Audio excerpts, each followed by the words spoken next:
Buongiorno, ben ritrovati anche oggi in diretta con tanti aggiornamenti di cronaca e di politica, tanti temi infatti all'ordine del giorno oggi, e purtroppo in primo piano non possiamo non parlare di quanto accaduto 2 giorni fa lungo il Piave a Moriago della Battaglia, con il tragico delitto, la morte di Elisa Campeolo, uccisa con almeno 20 coltellate da un suo coetaneo, che ha detto in un primo interrogatorio di aver scelto a caso la sua vittima e di aver colpito per sfogare la sua rabbia. Si attende anche naturalmente che venga fissata l'autopsia sul corpo della povera Elisa, mentre c'è sgomento non solo nelle due comunità, quella di Elisa e quella dell'uomo accusato del suo omicidio, ma in tutto il Veneto sconvolto da quanto accaduto. Sono tanti gli interrogativi che ora si aprono intorno a questa vicenda, visto che il 34enne appunto in questo momento in carcere era stato in cura presso il servizio di salute mentale per dei problemi psichici, e ci si interroga ora su quello che si deve fare per evitare che si consumino altre tragedie del genere. Partiamo proprio da qui insieme al mio primo ospite, che ringrazio davvero per essere con noi. Buongiorno al senatore Andrea Ferrazzi, senatore del Partito Democratico. Ben ritrovato, senatore. Grazie a lei, buongiorno a tutti e ben ritrovata. Allora, prima di iniziare da qui, io le chiedo di attendere e di ascoltare insieme a me gli aggiornamenti su questa terribile vicenda, insieme a Daniela Sizzia, che ci racconta altri nuovi raccapriccianti dettagli che stanno emergendo dalle indagini. Daniela, buongiorno. Buongiorno Francesca, buongiorno anche al senatore che è in collegamento con te, buongiorno anche ai telespettatori. Sì, come hai detto tu, insomma, particolari raccapriccianti di un delitto davvero feroce, quello che è accaduto l'altro giorno. Il particolare più agghiacciante è quello che Fabrizio avrebbe tagliato l'orecchio alla sua vittima Elisa, e poi avrebbe portato l'orecchio e il coltello che lui stesso aveva acquistato il giorno prima in supermercato ai carabinieri. Dunque, l'abbiamo detto ieri nei nostri servizi, una lucida follia, una persona insomma che come lui, che era stato, l'avevi detto anche tu prima, in cura presso il centro di salute mentale a Pieve di Soligo per diverso tempo, poi probabilmente stava seguendo una terapia che non ha più seguito, come abbiamo detto noi proprio nel servizio ieri, e che insomma ha acquistato un coltello il giorno prima, si è allontanato da casa.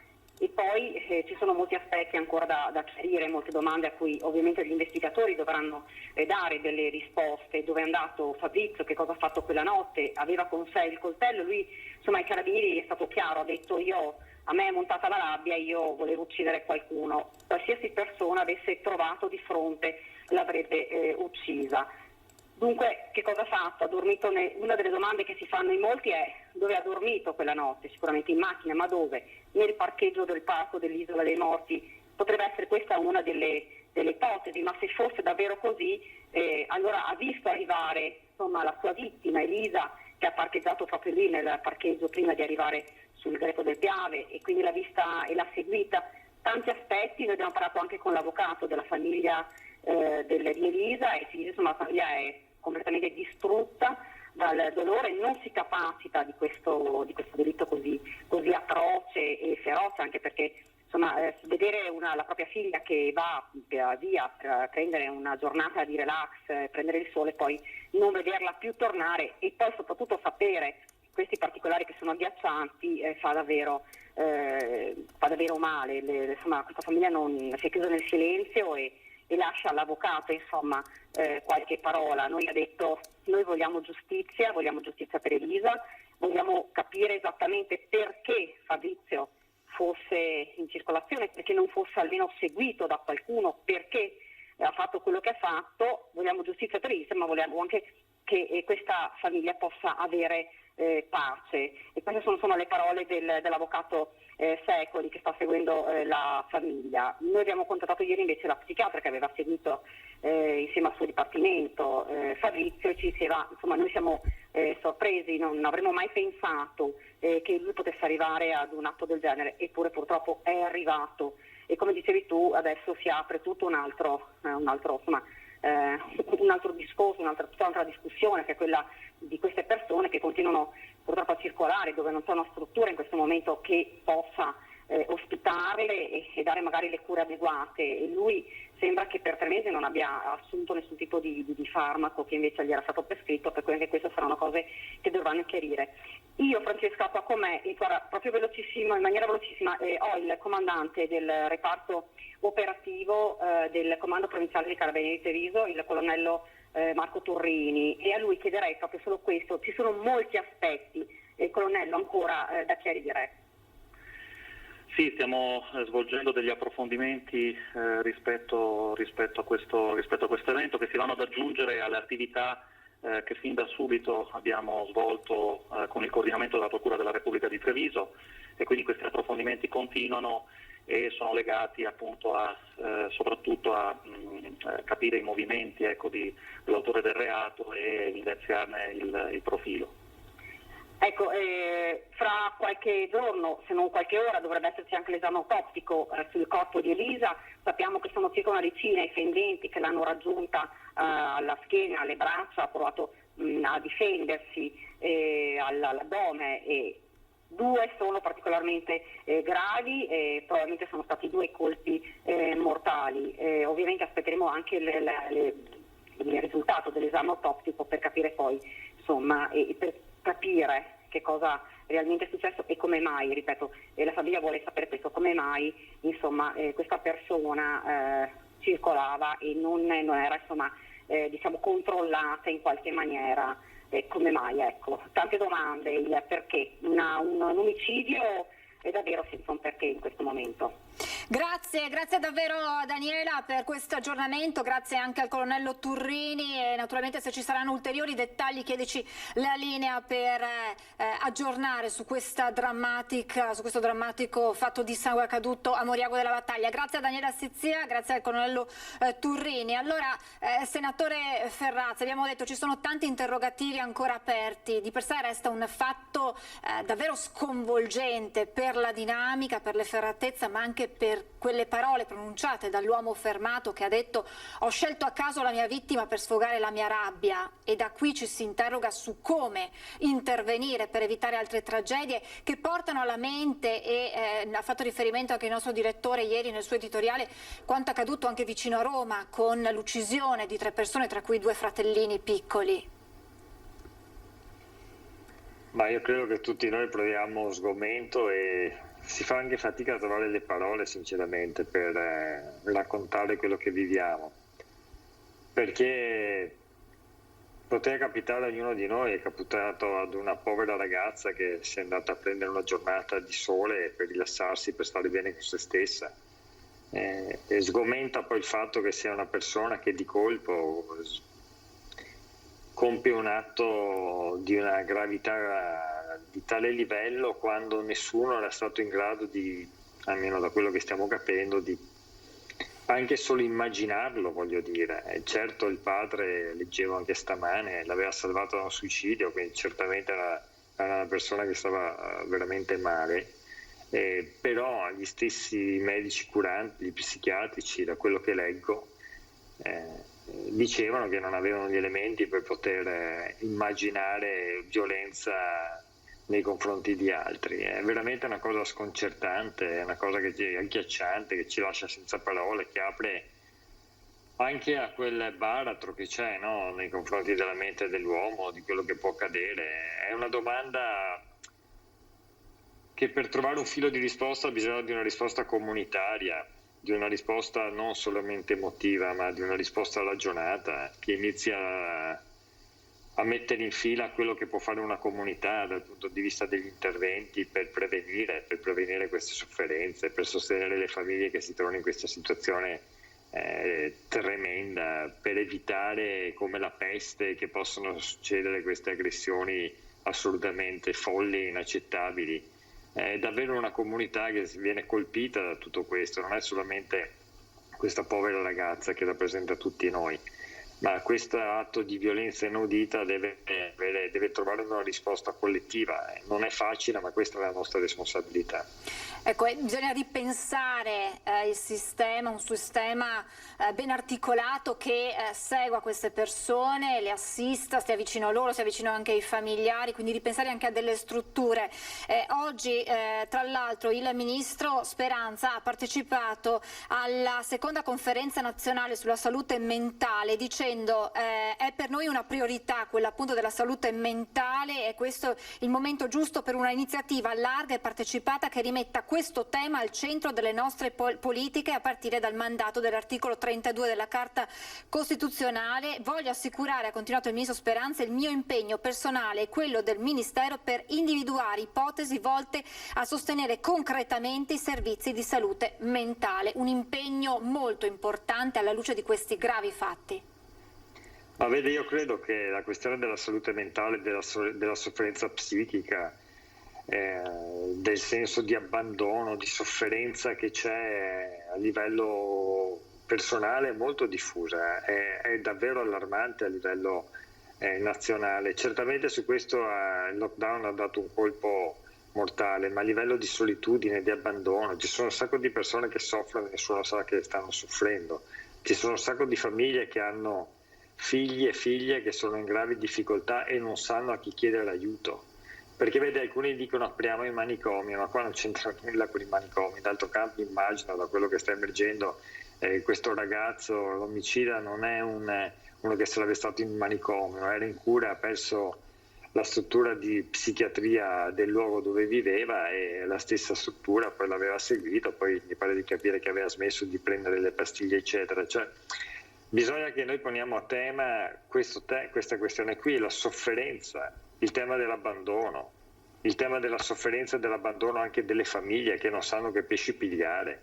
Bisogna trovare dei soldi, dei finanziamenti per aiutare queste famiglie in maniera stabile, continuativa, graduale, a seconda appunto della gravità di queste malattie mentali, che le accompagnino, che le stiano vicino, che diano strumenti, che diano anche... Naturalmente poi si deve arrivare anche a operazioni, come dire, forzate, cioè anche di contenimento fisico quando serve, per aiutare se stessi e per evitare che queste persone facciano male agli altri.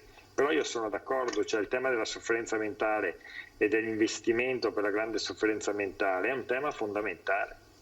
Quindi dalla politica dal governo arriva questo impegno, una risposta sin da subito. Ma certo, ma la salute non è solamente fisico, nel senso appunto fisico-biologico, noi siamo un'unità di mente, di corpo, di spirito e quindi dobbiamo aver cura di noi stessi, in particolare delle persone che sono più in difficoltà a 360 gradi. Quando è l'articolo 32 della Costituzione che mette al centro dell'impegno appunto costituzionale la salute delle persone, vuol dire anche questa cosa qua, aver cura della sofferenza, e la cura della sofferenza è sofferenza che è fisica ma è anche mentale, è anche psichica, è anche spirituale. Dobbiamo sviluppare delle politiche di cura, di vicinanza, soprattutto nei confronti delle persone che sono più marginali, più fragili, che sono lasciate sole. Dopodiché sappiamo benissimo che in realtà la malattia psichica, la sofferenza intrapsichica, la solitudine, l'abbandono è di tutti i ceti sociali, quindi un tema trasversale ed è drammaticamente in crescita, perché la sofferenza è collegata, come dire, al disorientamento, alla paura, alla fragilità, all'abbandono, alla solitudine, è in crescita nella nostra società e quindi dobbiamo porre questo al centro della nostra azione politica, istituzionale ma anche comunitaria a livello locale proprio. Per quella rete a cui faceva riferimento lei prima. Senatore, per l'ultima battuta io cambio argomento perché c'è un altro tema che è in primo piano in queste giornate ed è il DDL Zan con questo botta e risposta, se così si può dire, tra Chiesa e Stato. Le parole prima della Chiesa appunto che aveva chiesto al governo in via informale di modificare il testo, le parole secche del Premier Draghi che aveva rivendicato la laicità dello Stato e poi le parole del cardinale Parolin che si era detto d'accordo con quanto pronunciato proprio dal Presidente del Consiglio. Come se ne uscirà, senatore? Innanzitutto bisogna uscirne, perché stiamo parlando di una legge sui diritti, una legge contro la violenza, contro l'omofobia, contro l'intolleranza, e tutte queste cose non sono assolutamente accettabili nel nostro paese. Stiamo assistendo a quello che sta succedendo per esempio in Europa con le leggi di Orban assolutamente liberticide, e come giustamente l'Europa si sta ribellando, facendo fronte comune dinanzi a queste cose. E lo stesso deve avvenire nel nostro paese. Dopodiché ora vediamo il singolo testo, le singole parole. Io credo molto nel dialogo, nella capacità di costruire reti, nella capacità di trovare delle risposte collettive e sensate nel lavoro del Parlamento. Ero presente in aula quando Draghi appunto ha parlato di laicità dello Stato, che naturalmente nessuno può mettere in discussione, ma le parole di Parolin, non ce n'era certamente bisogno, hanno tolto ogni dubbio. Lo Stato è laico, naturalmente lo Stato laico non vuol dire indifferente, lo Stato laico permette a tutte le forze politiche, le forze culturali, le forze ecclesiali di esprimere la loro opinione, dopodiché il Parlamento deve fare sintesi di tutto questo ascolto che deve fare a livello di società. Ultimissima davvero battuta riguarda l'emergenza Covid. Fortunatamente la situazione è in via di miglioramento, però preoccupa, è inevitabile, è inutile negarlo, questa variante Delta e Delta più, che potrebbe, lo dice il professor Pregliasco, provocare un nuovo aumento dei casi in Italia, e così dal mondo scientifico arriva la necessità di accelerare la campagna vaccinale, con però dall'altra parte alcuni malumori all'interno delle regioni per le dosi di vaccini che non arrivano secondo quanto previsto. Ce la faremo a raggiungere quell'immunità di gregge? Ce la faremo a non avere diciamo così delle ripercussioni dovute a questa variante che tanto preoccupa in Gran Bretagna? Questa variante, prima c'era quella inglese, quella brasiliana, sudamericana, forse ce ne saranno altre, e racconta solamente una cosa, che dobbiamo vaccinarci e vaccinarci tutti.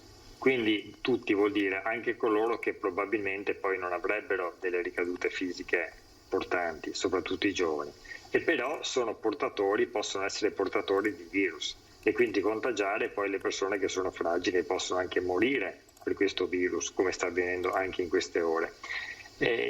Quanto è avvenuto per esempio nell'azienda del Piacentino, con decine di persone che sono state infettate dalla variante Delta, da quello che si legge nessuno di questi era stato vaccinato.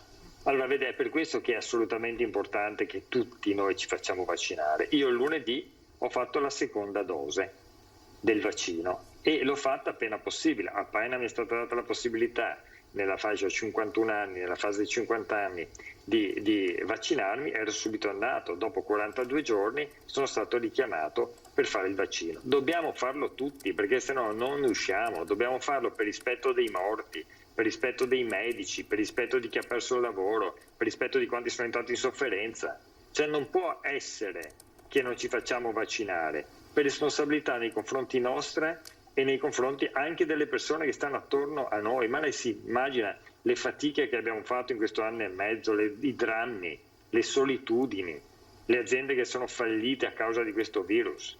Allora non consentiamo il colpo di coda a questo virus, quindi comportamento sociale responsabile. Mettiamo al bando tutti gli imbecilli che dicono il virus non c'è più, perché questa cosa qua l'abbiamo già vista l'anno scorso. Ma lei si ricorda quando anche in Parlamento, al Senato, c'erano politici anche di primissimo rango che dicevano il virus non c'è più, apriamo tutto? Ma se le ricorda i nomi e cognomi di questi? Anche in Sardegna, per esempio, dopodiché sono quelli che si sono ammalati. E a settembre-ottobre è ripartito tutto. Allora adesso certamente abbiamo uno strumento in più, che è il vaccino, è uno strumento potente. La scienza ci dice che anche nei confronti della variante indiana, la variante Delta, il doppio vaccino è molto potente nell'arginare. Bene, facciamolo tutti, e contemporaneamente naturalmente dobbiamo lavorare a livello nazionale per aumentare ancora di più le dosi e arrivare a settembre-ottobre tutti ben coperti e vaccinati a livello appunto collettivo. Assolutamente sì, grazie davvero al senatore Andrea Ferrazzi, buon lavoro e ci riaggiorniamo presto. Grazie, arrivederci, grazie al senatore Andrea Ferrazzi del Partito Democratico. Adesso invece vado subito a Gaiarina a collegarmi con il sindaco Diego Zanchetta, perché? Perché la scorsa notte si sono vissuti momenti di paura per una forte ondata di maltempo che ha interessato quel territorio, forte pioggia, grandine, ma soprattutto un forte vento che ha causato la caduta di diversi alberi, interessati anche capannoni, ci sono stati problemi per i tetti, per i portoni di alcuni edifici appunto industriali, e quindi dovremo collegarci a minuti con il sindaco Zanchetta per capire appunto un primo bilancio e com'è soprattutto la situazione in questo momento. Chiedo alla regia se abbiamo il sindaco, altrimenti abbiamo il sindaco? Non c'è ancora, allora facciamo così, andiamo in pubblicità, raggiungiamo il sindaco di Gaiarine e così abbiamo gli aggiornamenti su questa nota di maltempo. Pubblicità tra pochissimo.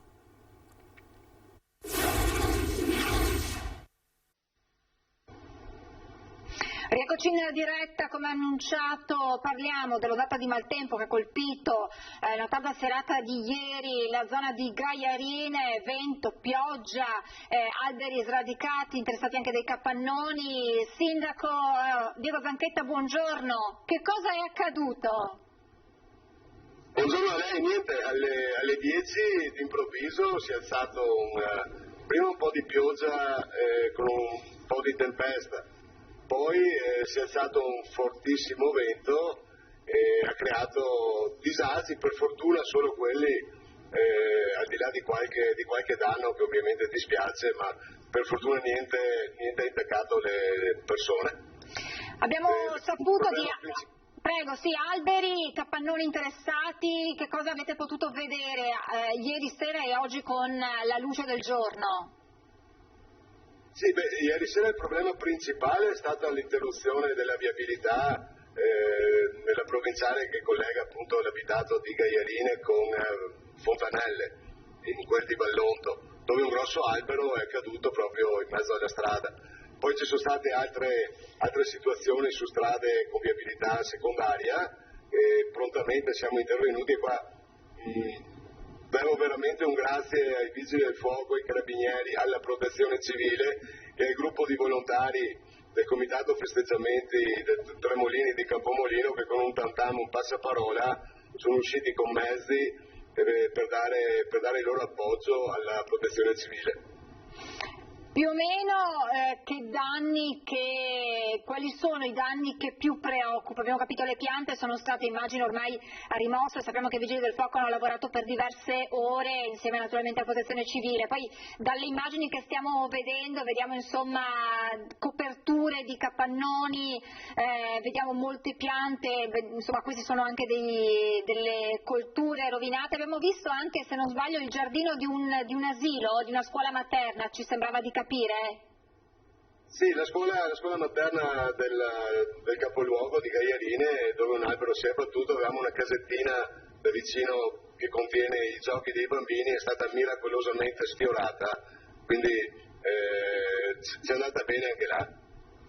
Per avere una somma, un totalone dei danni ancora non siamo in grado, al netto appunto della caduta degli alberi e di qualche situazione tipo quella che si vede adesso di qualche scopertura, non ci risultano grossi danni, ecco, questo sì.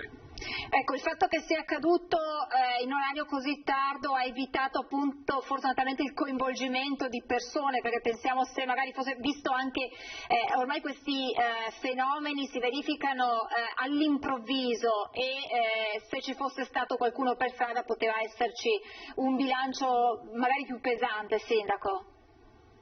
Sicuramente sì, chiaramente alle 10 di sera la gente c'è meno traffico in giro per le strade. Chiaro che se uno si trovava in quelle situazioni dove ti cade l'albero diventa più problematico. Per fortuna nella disgrazia di questi fatti con i quali dobbiamo sempre più, ahimè, convivere, c'è andata anche bene. Certo, dico sempre che in linea non ci facciamo mancare nulla. Sì, in effetti. Quindi adesso ci sarà una conta dei danni da parte dei privati e poi cosa succederà dal punto di vista proprio burocratico, Sindaco? Ma chiederemo al netto appunto della conta dei danni, andremo a capire se chiedere lo stato di calamità alla regione, perché in funzione appunto di quali potranno essere i danni. Grazie davvero al sindaco di Gaiarine, Diego Zanchetta, grazie per questo collegamento. Sappiamo essere una giornata appunto impegnativa per sopralluoghi sui luoghi colpiti da questa ondata di maltempo. Grazie davvero sindaco e buon lavoro, a presto. Grazie a voi, arrivederci. E questo è un ulteriore aggiornamento di cronaca. Devo darvi conto però di un'altra tragedia purtroppo che si è consumata in mattinata nel Vicentino, a Bassano del Grappa, dove una donna di 43 anni, residente a Bassano, alle 8:30 è stata investita da un bus privato mentre stava attraversando la strada. È deceduta poco dopo al pronto soccorso. A chiamare i soccorsi sono stati alcuni automobilisti che hanno assistito all'investimento. Sul posto sono arrivati i sanitari del 118 con i carabinieri. Le condizioni della donna sono apparse subito gravissime e sono peggiorate con il passare delle ore fino al decesso.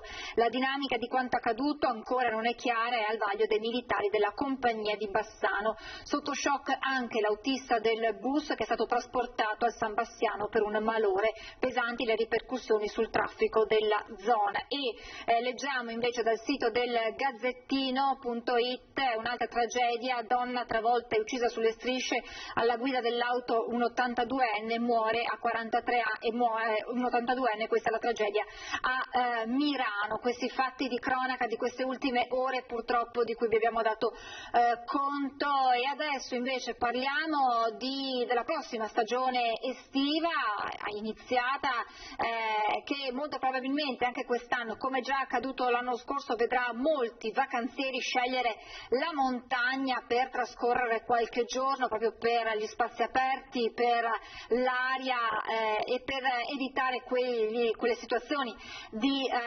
affollamento che ancora naturalmente sono da evitare proprio per una questione Covid. Allora vado a salutare il presidente del CAI Veneto, Renato Frigo. Buongiorno.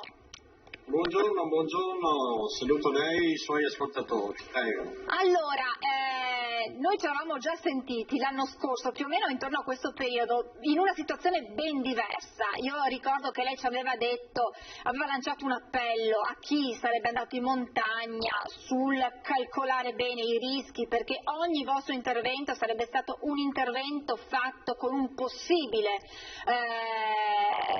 paziente Covid, nel senso che voi non sapevate con chi potevate avere a che fare, quindi era necessaria tutta una serie di precauzioni per affrontare quell'intervento. Quest'anno immaginiamo che la situazione sarà diversa, però quelle che sono le precauzioni, quelle che sono le attenzioni che vanno osservate quando si affronta la montagna sono sempre le stesse. Troppe volte si sottovaluta quella che è la montagna e troppe volte le si manca di rispetto con comportamenti poco attenti. Sicuramente ha fatto bene lei sottolineare questi punti. Io tenderei a risottolineare che prima di partire da casa è sempre bene pianificare un percorso, e questa pianificazione di percorso deve seguire una regola fondamentale, che è quella di sapere qual è il proprio limite, e questo è un dato importantissimo. Troppe persone si fermano a metà strada, sfinite da una mancata programmazione dell'escursione, e questo provoca solamente una chiusura di una pessima giornata. Al posto di essere una bellissima giornata, la giornata diventa pessima, e questo quindi pianificare i percorsi, adeguare l'abbigliamento al luogo, quindi evitare, se si va in montagna, di avere scarpe da città, scarpe da ginnastica, fatto salvo che il percorso non sia un percorso ben battuto. Bisogna sempre avere l'abbigliamento adeguato per quello che si vuole fare. Poi bisogna sempre avere, secondo me è importante avere uno zaino che ci accompagna. Dentro lo zaino cosa mettere? L'acqua. Pensate voi che per ogni caloria bruciata serve un cc d'acqua, quindi se prevediamo di fare una lunga passeggiata in montagna da 3-4 ore intorno alle 1000 calorie, serve avere dentro lo zaino un litro d'acqua. Tante volte si confondono i sintomi del bere, della mancanza d'acqua, con i sintomi che si vuole mangiare. Proviamo a bere un po' di più, proviamo a bere in montagna, questo ci evita di andare in crisi e questo fatto è un fatto più frequente di quello che si pensa. Importante poi avere dei piccoli pasti all'interno dello zaino che ci possono aiutare in qualche momento di difficoltà, soprattutto se si è poco allenati. Ricordiamoci sempre di portarsi a casa i rifiuti. E un'altra cosa che ritengo giusto raccomandare è che in montagna si va in gruppo e adeguandosi alla camminata dell'ultimo del gruppo, perché in montagna se si parte in compagnia si deve tornare sempre in compagnia. In montagna non è un luogo per dove andare a effettuare le corse, ma per trascorrere serenamente e quindi passare una buona giornata, perché quando si cammina è assodato che il camminare stimolano le idee, stimolano la creatività, provocano sulle persone un effetto positivo che poi si trascina solamente per alcuni giorni durante i giorni successivi. Quindi ecco, norme semplici, tranquille, non c'è niente di allarmante. Ecco, l'ultima cosa sul serio questa, ricordiamoci sempre di partire presto perché si torna presto. Perché partire presto e si torna presto? Perché solitamente i temporali avvengono nel corso del pomeriggio, quindi se ci si trova in quota, prendersi un temporale vuol dire rimanere bagnati per alcune ore. Non fa mai bene questo, può rovinare la giornata oppure può diventare anche una cosa che ci si ricorderà al prossimo giro. Ecco. È un vademecum il suo, molto molto preciso, punto per punto. Quello che mi incuriosiva ascoltandola è capire quali sono i comportamenti scorretti che maggiormente fa chi affronta la montagna e che voi rilevate nella vostra esperienza quotidiana. Allora, solitamente un comportamento che spesso è la sottovalutazione del percorso. Anche tante persone con cui ci si ferma dicono sono andato tutto quest'inverno a correre, sono andato in palestra. Non è propriamente sempre così, sicuramente si è maggiormente allenati, però bisogna adeguare il nostro allenamento su un ambiente completamente diverso, qual è la palestra, qual è Pionura, all'ambiente montano, quindi vi sono salite, discese, sassi, gradini da fare, quindi ritmi differenti su cui doversi adeguare. Secondo aspetto importante che riguarda le calzature. Tante volte vado a fare una passeggiata, si partono con calzature inadeguate. Ricordiamoci sempre che da sport può essere in agguato, una scivolata può essere in agguato sempre, quindi avere calzature adeguate, tante volte ci si può evitare di mettere in situazioni pericolose che non vorremmo mai trovarci. Quindi questi due aspetti vanno sicuramente valutati.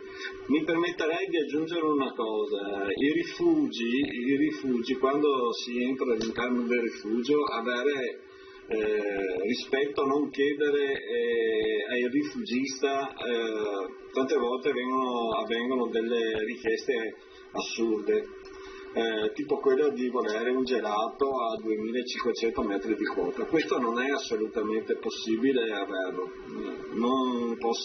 I rifugisti, soprattutto dei rifugi in quota, utilizzano o il gruppo elettrogeno o il fotovoltaico per alimentare i propri frigoriferi, l'alimentazione elettrica, quindi ha un grande costo. Quindi i gelati in quota li dobbiamo scordare almeno su questa evidenza. Quindi fare richieste più tranquille nei confronti dei rifugisti, in quanto il rifugio è un presidio in quota e spesso viene confuso con un albergo di città oppure giù in valle. Non è assolutamente così. Il gelato lo si mangia quando si torna giù in pianura, giusto? Insomma, penso che non si vada in montagna per poi gustare un gelato in alta quota.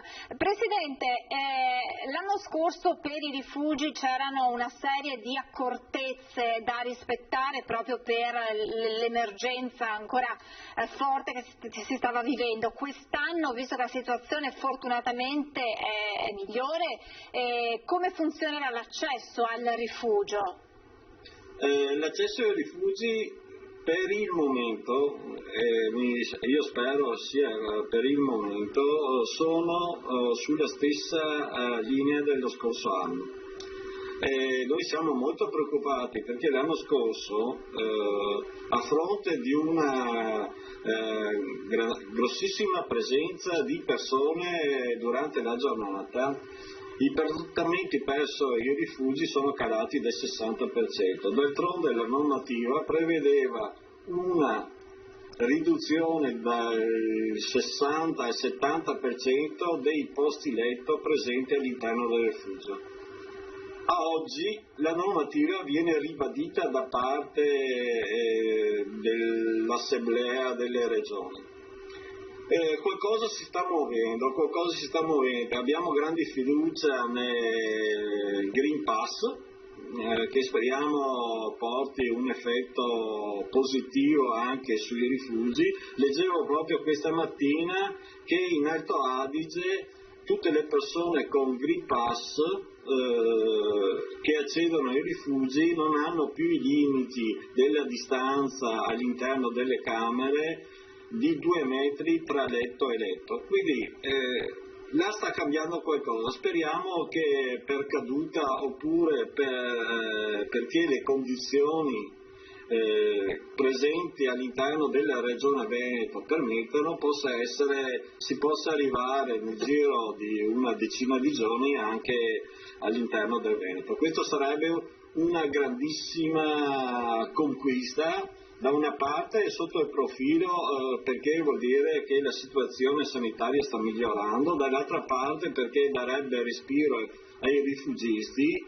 e agli amanti della montagna, che possono accedere alla montagna in maggior sicurezza in quanto hanno un Green Pass da una parte, e dall'altra parte maggior numero di persone possono fruire dei posti letto presenti all'interno dei rifugi.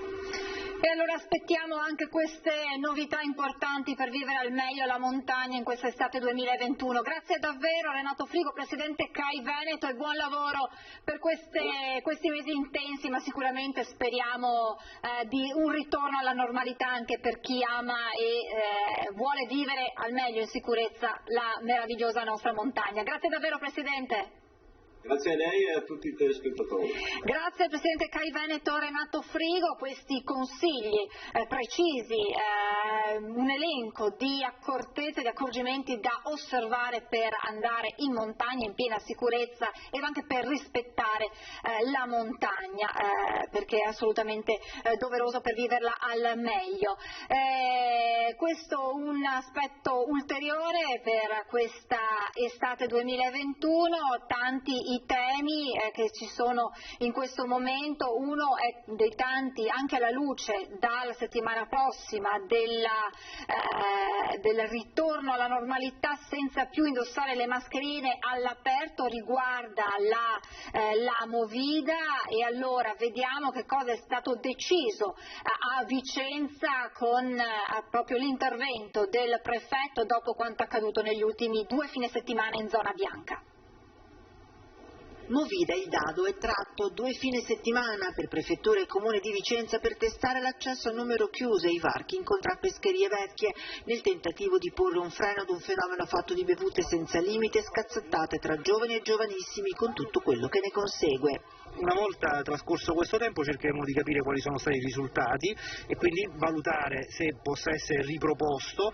Avventori contingentati sfruttando l'ordinanza che già col Covid ha definito in base a metri quadri a disposizione disposizione il numero di persone che possono accedere al locale, ma come funzionerà l'accesso e chi controllerà? Ci saranno delle forme di comunicazione tra la gestione del singolo locale e la gestione dei cancelli, per cui gli steward saranno in grado di poter conoscere in tempo reale quanti spazi ancora ci sono all'interno dei locali. Loro potranno assumere anche un ruolo di sensori per andare materialmente a rendersi conto. Una soluzione anche sperimentale questa del numero chiuso che divide i vicentini. Vivendo comunque in centro storico, limitare la partecipazione alle persone potrebbe essere di aiuto, insomma, a rendere la situazione un po' più ordinata. Per 2 fine settimana non penso che cambi molto la situazione dopo, potrebbe ricapitare. Non mi sembra, soprattutto in questo caldo qua, ci sia solo gran afflusso la sera.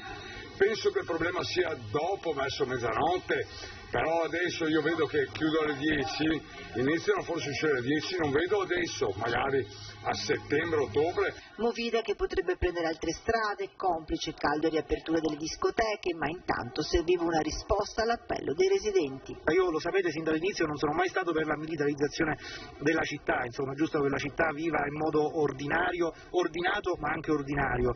Vediamo comunque in questo momento se questo strumento può riuscire, insomma, a ridurre quei disagi. E questo dunque l'aggiornamento sul fronte Movida a Vicenza. Nel frattempo anche Venezia ribadisce quelle che sono le misure decise dal sindaco Brugnaro. Anche per questo weekend l'ordinanza antimovida che consente la somministrazione e la consumazione di alimenti e bevande esclusivamente al tavolo dei locali in alcune zone del centro urbano per evitare assembramenti che aggravino la diffusione del Covid-19. Dunque reiterata l'ordinanza già vista lo scorso fine settimana a Venezia. Vado a salutare Antonella Tocchetto del Partito Democratico. Buongiorno e grazie per essere con noi. Buongiorno a tutti e buongiorno a voi e ai telespettatori. Grazie per essere qui, stiamo aspettando Luigi Susin di Fratelli d'Italia, ma inizio subito con lei, Tocchetto. In apertura ne abbiamo parlato a lungo con il senatore Ferrazzi del delitto di Moriago della Battaglia, di quanto accaduto, perché oltre al fatto di sangue così efferato che ha sconvolto non solo quella comunità ma tutto il Veneto, ora si aprono degli interrogativi sulla gestione di cittadini che soffrono di disturbi psichici, la necessità di creare, ha detto il senatore Ferrazzi, una rete, partendo dalla politica naturalmente. Su questo è intervenuto anche il ministro Speranza proprio oggi, mettendola come priorità del governo, quello della salute mentale, una rete intorno a questi cittadini, a queste persone e alle loro famiglie per evitare, per prevenire altri fatti così gravi e drammatici. Allora, credo sì che bisogna assolutamente che accada, perché purtroppo succede che i servizi sociali che ben lavorano nei nostri comuni e nelle ULSS spesso abbiano, come dire, problemi di personale e problemi anche di bilancio, per cui non riescono a seguire tutte le situazioni. Nel caso appunto che riguarda questo ragazzo sembrava che gli ultimi dati, le ultime analisi e gli ultimi incontri con gli psicologi fossero, come dire, avviati in un recupero, però sappiamo che la malattia mentale è una malattia molto complicata, va seguita costantemente e quindi c'è un po' il rischio che a seguire siano solo quelli che hanno le possibilità economiche di essere seguiti da strutture private o da psichiatri o psicologi privati, rispetto a quelli che sono seguiti dal Servizio Sanitario Nazionale, buono, molto buono, ma che spesso non può far fronte a tutte le richieste. Complice anche quello che è successo negli ultimi 2 anni di lockdown, queste persone sicuramente che hanno difficoltà psichiatriche hanno avuto un'ulteriore difficoltà da affrontare. Lo abbiamo avuto anche noi, tra virgolette, persone che non hanno problemi psichiatrici, per cui immagino che le richieste negli uffici pubblici siano state tantissime. E io credo che al di là proprio del coordinamento ci deve essere non solo la rete ma anche i bilanci delle sanitarie, i bilanci degli stessi comuni devono avere come al primo punto l'ordine del giorno proprio investire sul sociale in tutti i suoi aspetti, perché se ci sono più persone, più assistenti sociali, più servizi sociali che seguono le famiglie in difficoltà, e pensiamo anche che Farra e Pieve di Soligo sono anche due realtà piuttosto piccole, ma mi chiedo anche su Treviso magari ci saranno casi uguali di persone che in questo momento qua non possono essere seguite perché non ci sono le forze per farlo.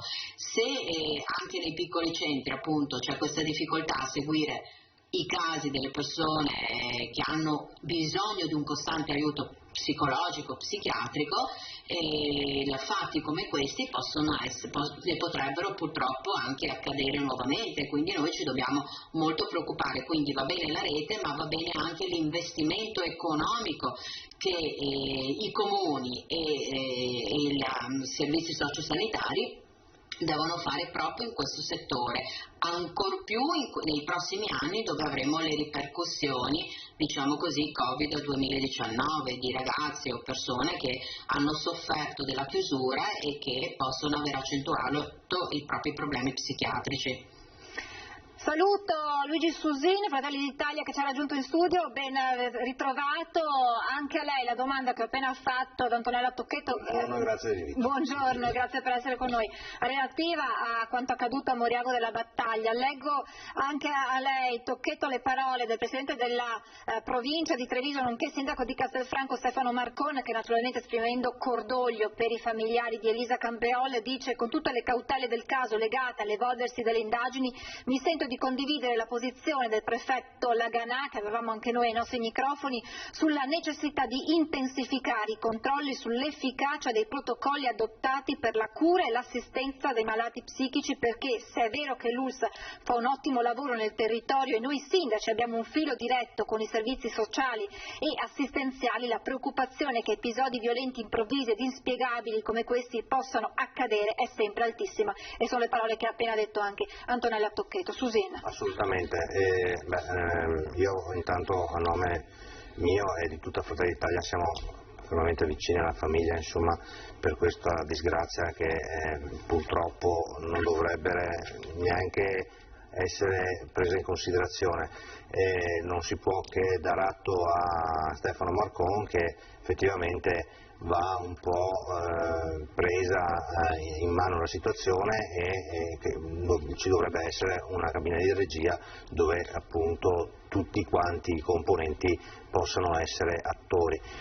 Attori perché? Perché questa persona qua probabilmente andrà seguita anche dopo, perché da quanto so non ha appunto, si è fermato a prendere la cura, e questo sì, ha creato il problema che oggi appunto così stiamo parlando. Tanto è vero che si è costituito con un arto della ragazza dai carabinieri dicendo che non sapeva neanche cosa fosse successo, insomma. Quindi sì, è una cosa che va monitorata, dobbiamo lavorare, dobbiamo probabilmente anche, come diceva Tocchetto, fare un investimento anche oneroso, se così si può dire, però sono cose che non possono succedere in provincia di Treviso, in Veneto e in Italia. Questo è un lavoro che vede la politica in primis adesso chiamata in causa. Ci si aspettano delle risposte e il ministro Speranza e anche il senatore Ferrazzi prima in apertura della nostra diretta hanno detto che sarà compito proprio dell'esecutivo intervenire rapidamente. Beh, assolutamente sì, la politica è sempre attrice in queste situazioni qua. E ripeto, però la questione è che credo, tra l'altro mi unisco a Susina all'abbraccio forte che viene fatto sia alla famiglia ovviamente della ragazza uccisa, che sono veramente terribile quello che è successo, ma anche ai familiari di colui che ha subito che ha ucciso questa ragazza. Ma al di là di questo, ripeto, il problema è che la politica sicuramente ha un ruolo importante, importantissimo, però soprattutto è significativo che se nei piccoli comuni gli stessi servizi sociali non riescono, come dire, ad avere notizie di situazioni come quella che è successa a questa persona, che il malessere esiste e che questo ragazzo non è stato recuperato, tra l'altro ha continuato ad andare a lavorare regolarmente, probabilmente anche nell'ambito del lavoro nessuno si è accorto di niente, vuol dire che mancano proprio dei collegamenti, per cui la politica, nel senso degli amministratori, ma anche gli stessi appunto addetti pubblici, quindi servizi sociali, ULSS e comune, devono sicuramente avere una forza, ripeto, anche proprio economica, per poter seguire sempre di più questi casi, che ce ne sono tantissimi nel nostro territorio, non possiamo nascondercelo, perché anche i segnali ce li abbiamo anche a Treviso di persone che stanno chiuse in casa, che dopo la pandemia hanno anche deciso di non andare più a scuola. Noi stessi consiglieri comunali abbiamo segnalazioni di questo tipo. Allora, arrivare a fatti efferati come quello di ieri ci auguriamo tutti che non succeda, ma anche le prime avvisaglie, quindi visto che la vostra trasmissione è seguitissima, invito anche le famiglie, se siete preoccupati perché un vostro figlio o un vostro parente in questo momento qua è molto strano, sta sempre chiuso in casa, così faceva anche questo ragazzo, preoccupatevi e segnalateli ai servizi sociali e all'ULSS, perché anche l'aiuto del singolo soggetto che comunica agli enti pubblici una difficoltà familiare di cui non ci si deve assolutamente vergognare può essere d'aiuto per tutta la comunità, perché come dite nel vostro titolo è un delitto che si poteva evitare, bastava anche che la famiglia dicesse sta sempre chiuso in casa, va a lavorare, non ha amici. Attenzione, forse è meglio che venga seguito nuovamente, questo era già importante e quindi veramente si poteva evitare l'uccisione di una persona, di una donna di 35 anni che purtroppo è stata uccisa in un momento nel quale era andata solo a prendere un po' di sole sul Piave ed è una cosa terrificante. Una tragedia che naturalmente ha sconvolto anche la famiglia di 34 anni che ha detto ci siamo sentiti cadere il mondo addosso, quindi adesso è anche difficile magari colpevolizzare i familiari, no, Tocchetto, che magari non avevano colto, è difficile anche cogliere certi segnali. Certo, sicuramente nessuno li vuole colpevolizzare, anzi ci stringiamo anche a loro perché sicuramente è terribile per i genitori che hanno perso una ragazza, ma anche i genitori di colui che ha ucciso subiscono una tragedia e anche loro hanno perso un figlio. Quello che volevo, sottolineare era proprio questo, nessuno può essere colpevolizzato, ma noi dobbiamo proprio anche, invitare le persone che pensano che ci siano qualche problema da parte dei loro familiari o di un loro amico, di segnalarlo, perché in quel modo là i servizi sociali possono intervenire, possono aiutare a quella situazione di difficoltà. Purtroppo nel caso di specie io ho letto oggi tutti gli articoli che c'erano nei nostri quotidiani, seguendo anche i vostri servizi, questo ragazzo sembrava anche aver superato la fase acuta, lo ha detto anche nelle vostre interviste la psicologa di Conegliano che li seguiva, ma in realtà probabilmente lui o fingeva oppure ha celato una rabbia, perché la cosa che mi ha molto colpito, e lo dico anche come avvocato, soprattutto nei confronti anche della collega bravissima, l'avvocato Rosa Parenti che difenderà questo ragazzo, lui ha detto io quel giorno, quelle ore dovevo sfogare una rabbia ed è terribile, perché lo sfogo della rabbia vuol dire che è evidente che psicologicamente lui stava molto male e quindi avrebbe avuto bisogno di avere dei farmaci adeguati che lo potessero aiutare.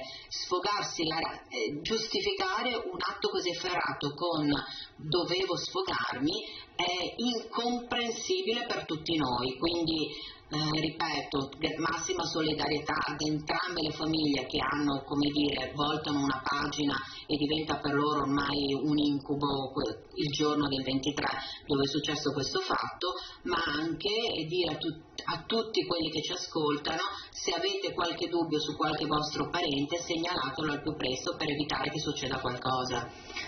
Sono dettagli veramente atroci quelli che stanno emergendo dalle indagini. Susin, dalle parole dell'avvocato Tocchetto, insomma, essere un comunità significa anche questo, segnalare anche magari se poi è una segnalazione che non trova un riscontro, però segnalare se c'è qualcosa che ci preoccupa, che sia un familiare, che sia un vicino di casa, un conoscente, ma cercare subito di mettere le mani avanti ed evitare arginare. Sì, segnalare è fondamentale, perché alla fine evita di arrivare a queste situazioni.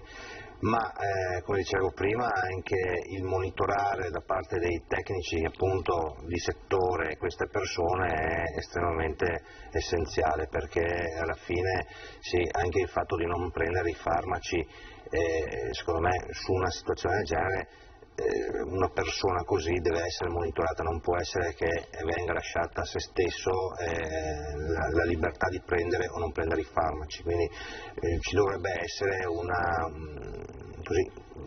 un percorso di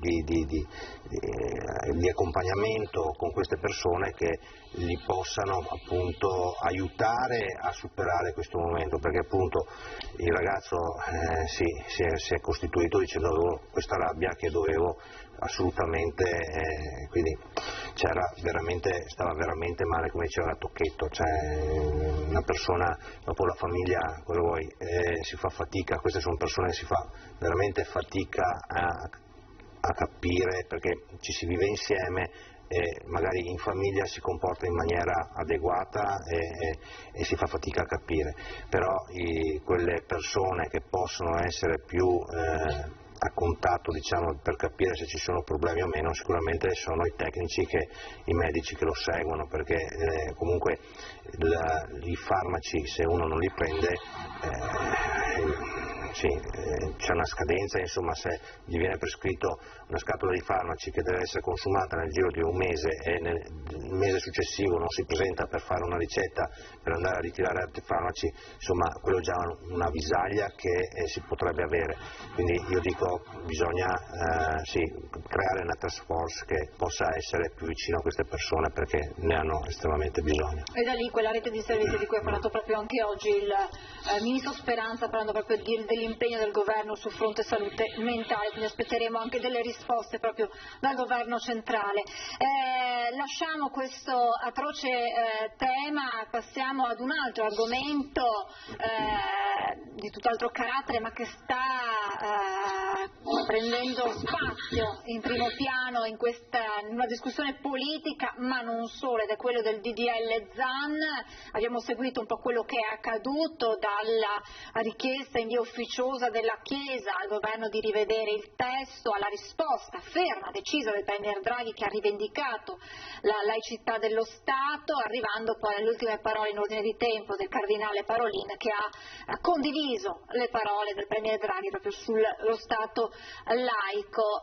Certo è che si resta ancora bloccati in una discussione, inizio da lei Susin, una discussione che si allarga sempre di più e che contrappone ancora una volta lo Stato alla Chiesa, insomma, in un ruolo che alle volte entra nei meandri della politica. Sì, noi ormai è risaputo, siamo contrari al DDL Zan, tanto è vero che anche il 2 luglio saremo in piazza proprio per manifestare su questo. Qua vogliono far passare un pensiero unico, secondo me non va bene. Diciamo che il DDL Zan è una cosa in più, visto che comunque la nostra Costituzione già tutela ampiamente tutte le fasce e non c'è nessun problema. Il DDL Zan tende invece a mettere un bavaglio alle persone, perché comunque ci sono grossi problemi, insomma, di espressione, no? Cioè, abbiamo la difficoltà dopo di andare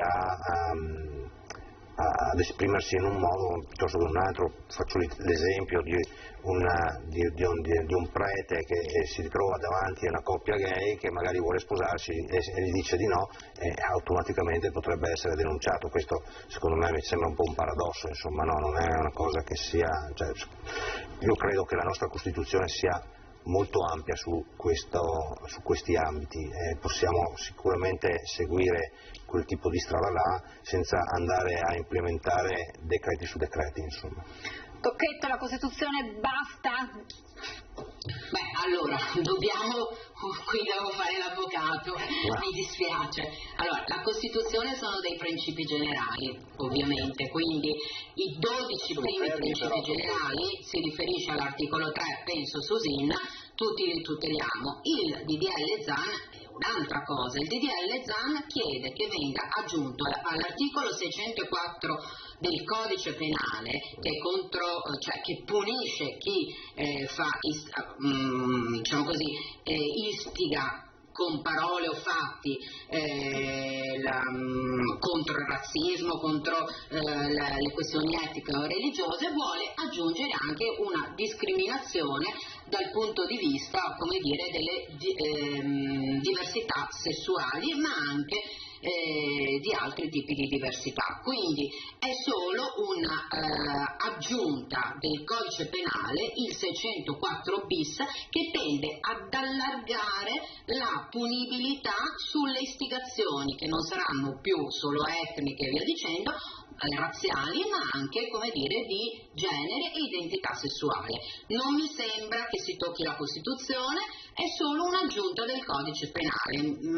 Mi pare che il caso si stia allargando un po' troppo e che forse anche i politici non riportano nell'alveo della giusta discussione quello che è una modifica, ripeto, non della Costituzione ma del codice penale, con un articolo bis in più. Lo dimostra lo stesso Parolin, uomo di grandissima intelligenza, che tutto sommato io oggi leggo fa un passo indietro, perché si sono resi conto di aver un po' esagerato, perché se noi pensiamo che i patti lateranensi non sono stati messi in discussione né con la legge sull'aborto né con la legge sul divorzio, non si capisce perché dovrebbero essere messi in discussione con un articolo aggiunta di un codice penale 604 bis, ripeto, che viene aggiunto a quei reati contro le discriminazioni. Quindi Parolin ha capito che hanno fatto il passo un po' più lungo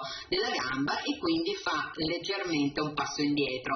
E riprendiamo tutti le serissime parole del nostro primo ministro, perché giustamente Draghi ha detto la nostra Costituzione, i nostri codici, il nostro Stato è uno Stato laico e quindi noi rispettiamo i precetti della Chiesa, ma le leggi sono delle leggi laiche ed essendo delle leggi laiche non possono essere delle leggi che abbiano delle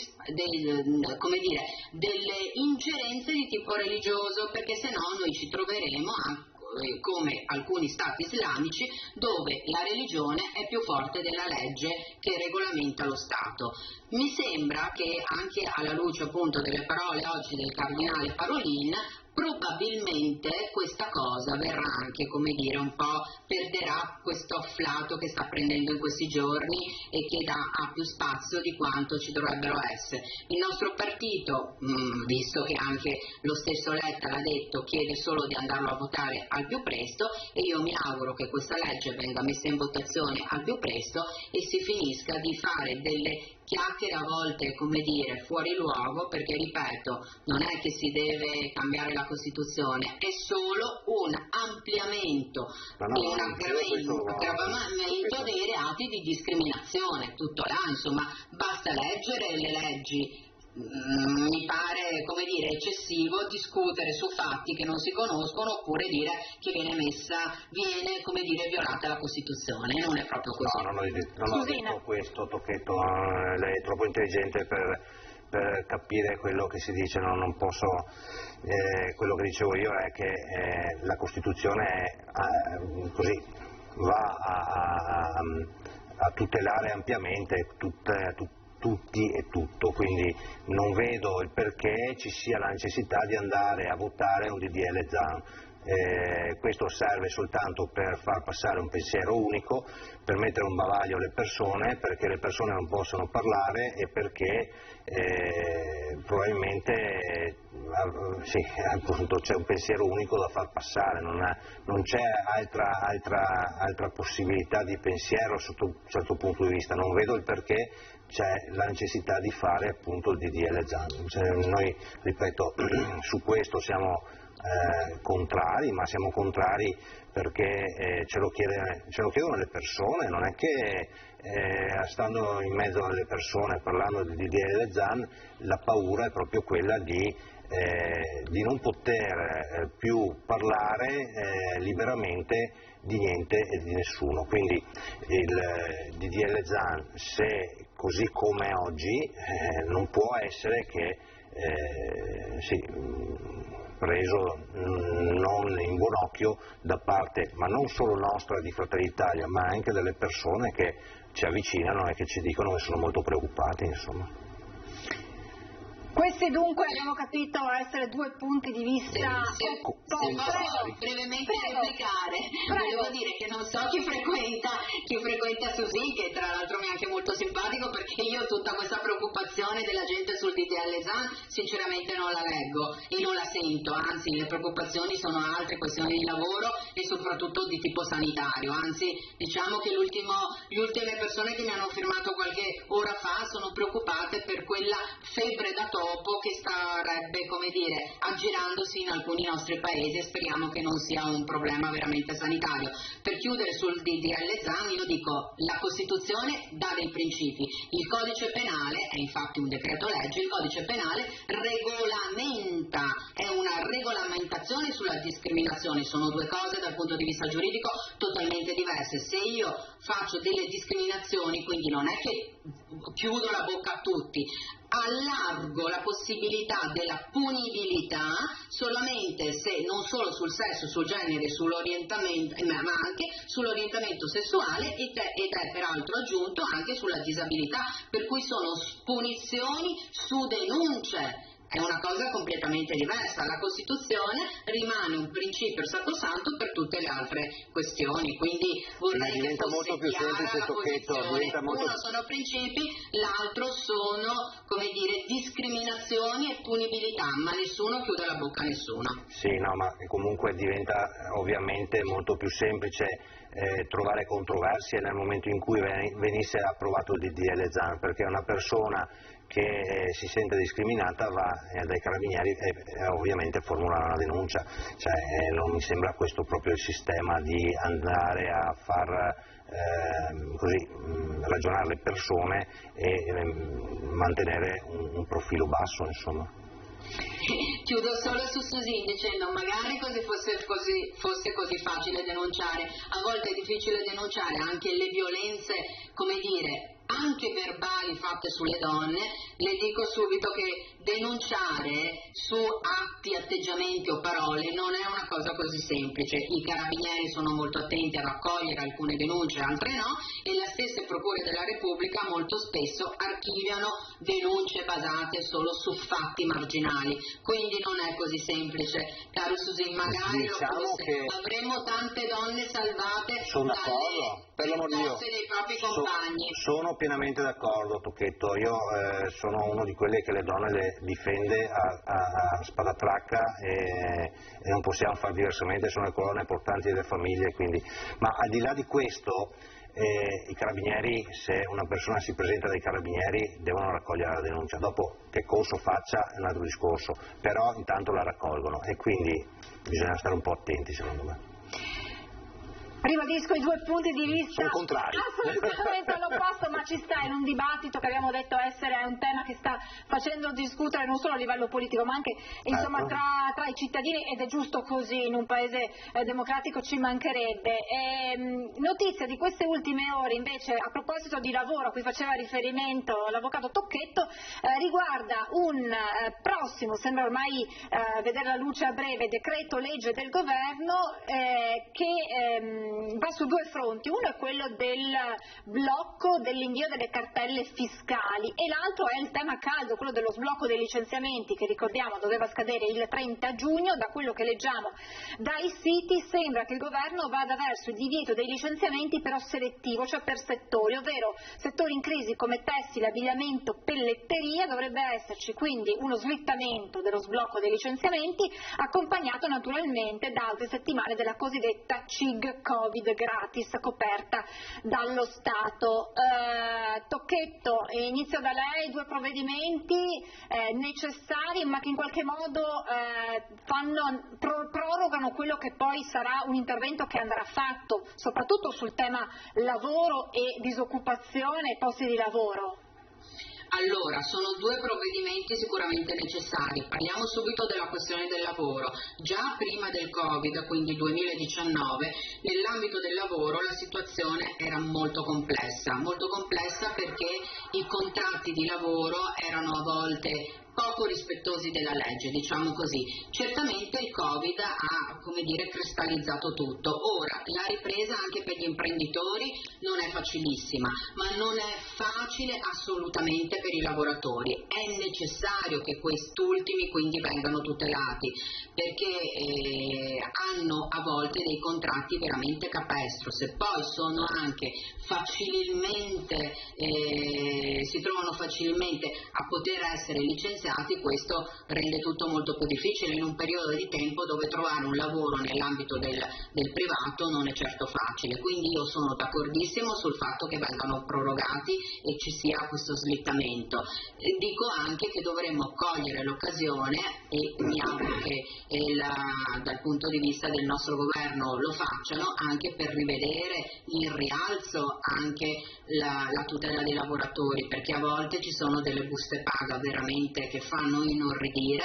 Posso dire che ho visto recentemente delle buste paga di alcuni metronotte che prendono 3,25 euro all'ora, cioè non si parla veramente di trattare le persone come veramente dei pacchi postali, cioè noi dobbiamo ritornare a riconoscere, come dice l'articolo 36 della Costituzione, visto che noi la citiamo sempre, tornare a una giusta retribuzione che permetta alle persone di vivere con dignità. Quindi mi auguro che nel pacchetto lavoro siano rivisti anche i contratti di lavoro al rialzo nel dare delle giuste paghe ai nostri lavoratori. Per quello che riguarda poi la questione delle agenzie delle entrate, certamente è per tutti in questo periodo di tempo difficile pagare le tasse, perché si è lavorato poco, non ci sono stati introiti e le cartelle esattoriali, se ripartono, sono un ulteriore aggravio per le famiglie. Meglio avere una buona rateizzazione, farlo slittare nuovamente, ben sapendo che bisognerà pagare le tasse prima o poi, nessuno lo nega e sono la prima a dirlo, però so anche bene quanto sia difficile in questo momento qua avere quella liquidità che permette a tutti di poter pagare con tranquillità le tasse come più o meno si faceva negli anni precedenti. Insomma, 2 anni, perché calcolo anche il 2021, 2 anni senza avere una continuità lavorativa è un problema per moltissime partite IVA, professionisti, imprenditori, artigiani, piccole aziende che della liquidità, fanno la parte importante del loro lavoro. Ma sulla questione dei lavoratori è necessario rivedere i contratti di lavoro e anche le buste paga, perché non possiamo avere dei soggetti che sono trattati veramente come delle merci e che il loro valore del loro lavoro non ha economicamente un peso. Se noi pensiamo, e me lo diceva anche un noto ristoratore a Treviso, che ci sono molti ragazzi che hanno deciso di non andare a lavorare nei bar, nei ristoranti, perché a volte gli conviene stare a casa e prendere un sussidio di 800 euro, perché andare a lavorare con le buste paga che gli vengono proposte e che sono anche, che possono essere riconosciute dallo stesso datore di lavoro, e diventa per loro improponibile, lavorare tante ore e prendere la stessa somma che prenderebbero a casa, preferiscono stare a casa. Certo. Susina. Certo, non fa una piega, ma bisogna fare un ragionamento ampio. Sono d'accordo in parte con quello che diceva Tocchetto. È ovvio che va rivisto la busta paga dell'operaio, però non può essere che questo venga a discapito dell'imprenditore. Secondo me oggi un imprenditore che paga il 70-74% di tasse dovrebbe continuare a pagarlo in modo diverso, nel senso, mi spiego meglio, se quel 70-74% di tasse venisse versato in modo diverso, e allora mandiamo a Roma il 40% e il 30-34% glielo mettiamo in busta paga al dipendente, questo dipendente si ritrova con un potere d'acquisto molto più alto e ha la possibilità di comprarsi una macchina, di fare un mutuo, di andare a mangiare fuori, di andare a mangiare, a fare le ferie, e metterebbe in moto tutto un meccanismo virtuoso per tutti noi, senza star là a fare grandi cose. Ci sarebbe un introito secondo me più alto di IVA, perché comunque ci sarà un movimento di merci molto superiore, e alla fine lo Stato centrale potrebbe addirittura avere un introito più alto a livello economico. Per quanto riguarda il discorso invece dei posti di lavoro, dobbiamo sempre tener conto che oggi l'imprenditore, nonostante abbia magari il dipendente in cassa integrazione, continua a versare i contributi, quindi in questo momento difficile che stiamo superando ormai, per fortuna, bisognerebbe fare, come ho detto tante volte, trovare la possibilità di avere l'anno bianco. L'imprenditore non dovrebbe, chi non ha lavorato, perché non voglio dopo andare a passare messaggi, che invece chi non ha lavorato, vedi i ristoranti, cioè tutto quel settore che non ha lavorato, sarebbe giusto che non pagasse le tasse, perché ovviamente se non ha lavorato le tasse non le paga oggi, non le paga domani, non le paga dopodomani, perché non ha lavorato, e quindi non possiamo chiedergli di andare a far debiti, come purtroppo è successo, per andare a pagare le tasse. Non si può. Se vogliamo far ripartire l'economia dobbiamo dare ampio respiro a questi imprenditori, ovviamente andando a tutelare l'imprenditore e andando a tutelare anche il dipendente. Perché? Perché l'Italia, l'ossatura dell'Italia, a Tocchetto, sono le microimprese. Le microimprese sono quelle che fanno la differenza, non è sicuramente nella Fiat.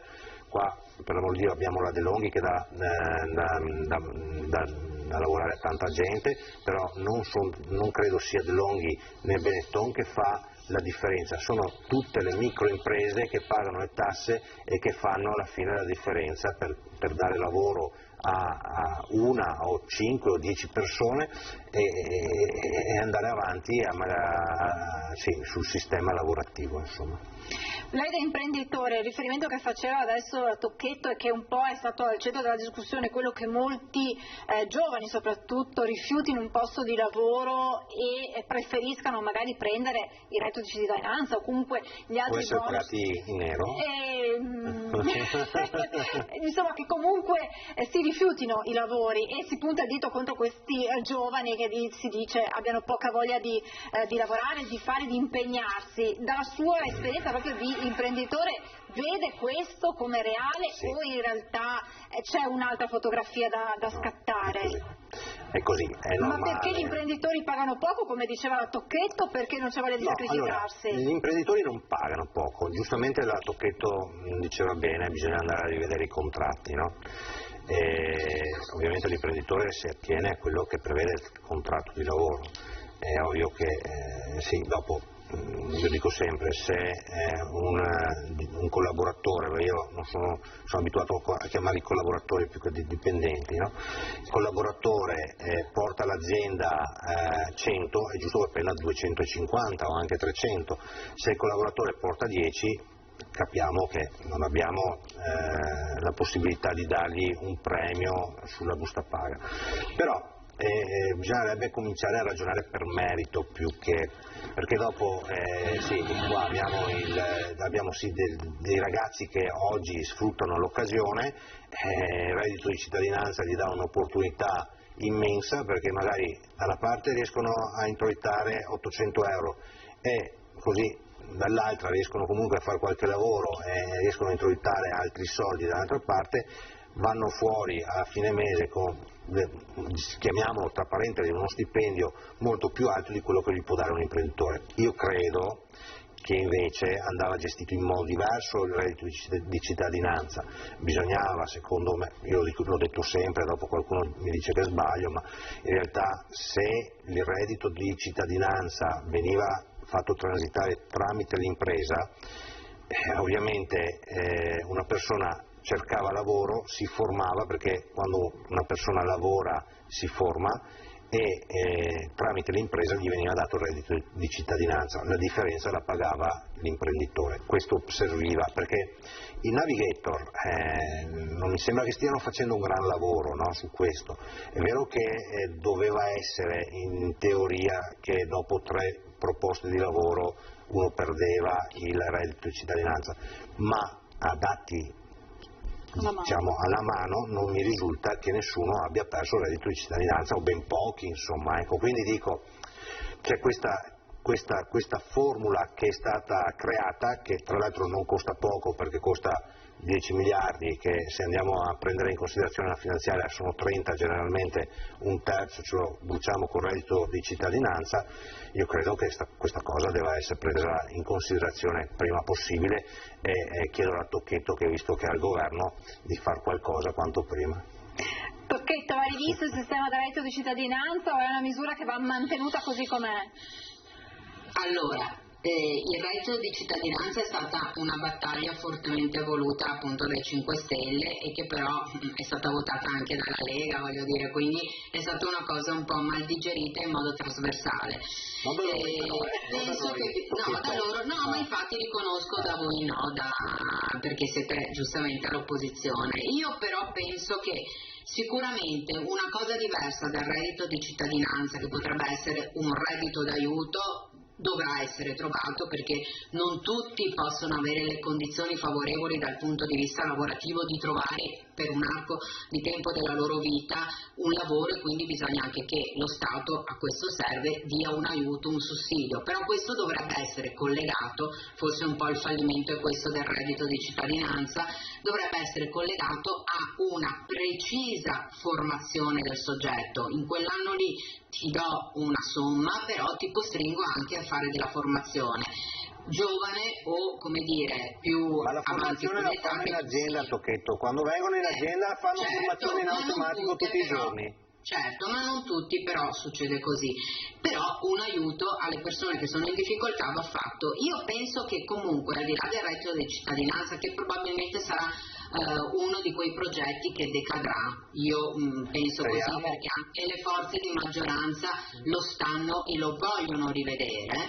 Io penso che tutto l'apparato del lavoro sia un argomento importante, che passata la pandemia, visto anche che abbiamo i soldi del Recovery Fund, dovremmo, come dire, rivedere sul problema del contratto, rivedere anche sul problema delle casse integrazioni, ma rivedere anche sulla formazione continua che deve essere data ai lavoratori. La formazione continua è importante per i pubblici, è importante per i professionisti, noi siamo obbligati a farla, e vedo che è un miglioramento anche della mia professione. Dovrebbe essere fatta anche per chi momentaneamente perde il lavoro, può avere un sussidio, ma è obbligato a formarsi sulle lingue, formarsi anche sulle nuove, come dire, conoscenze di tipo informatico che ogni anno si evolvono. Ecco, questo sarebbe un bel modo di avere un cosiddetto sussidio, che sia anche un sussidio di formazione e di creazione del lavoratore.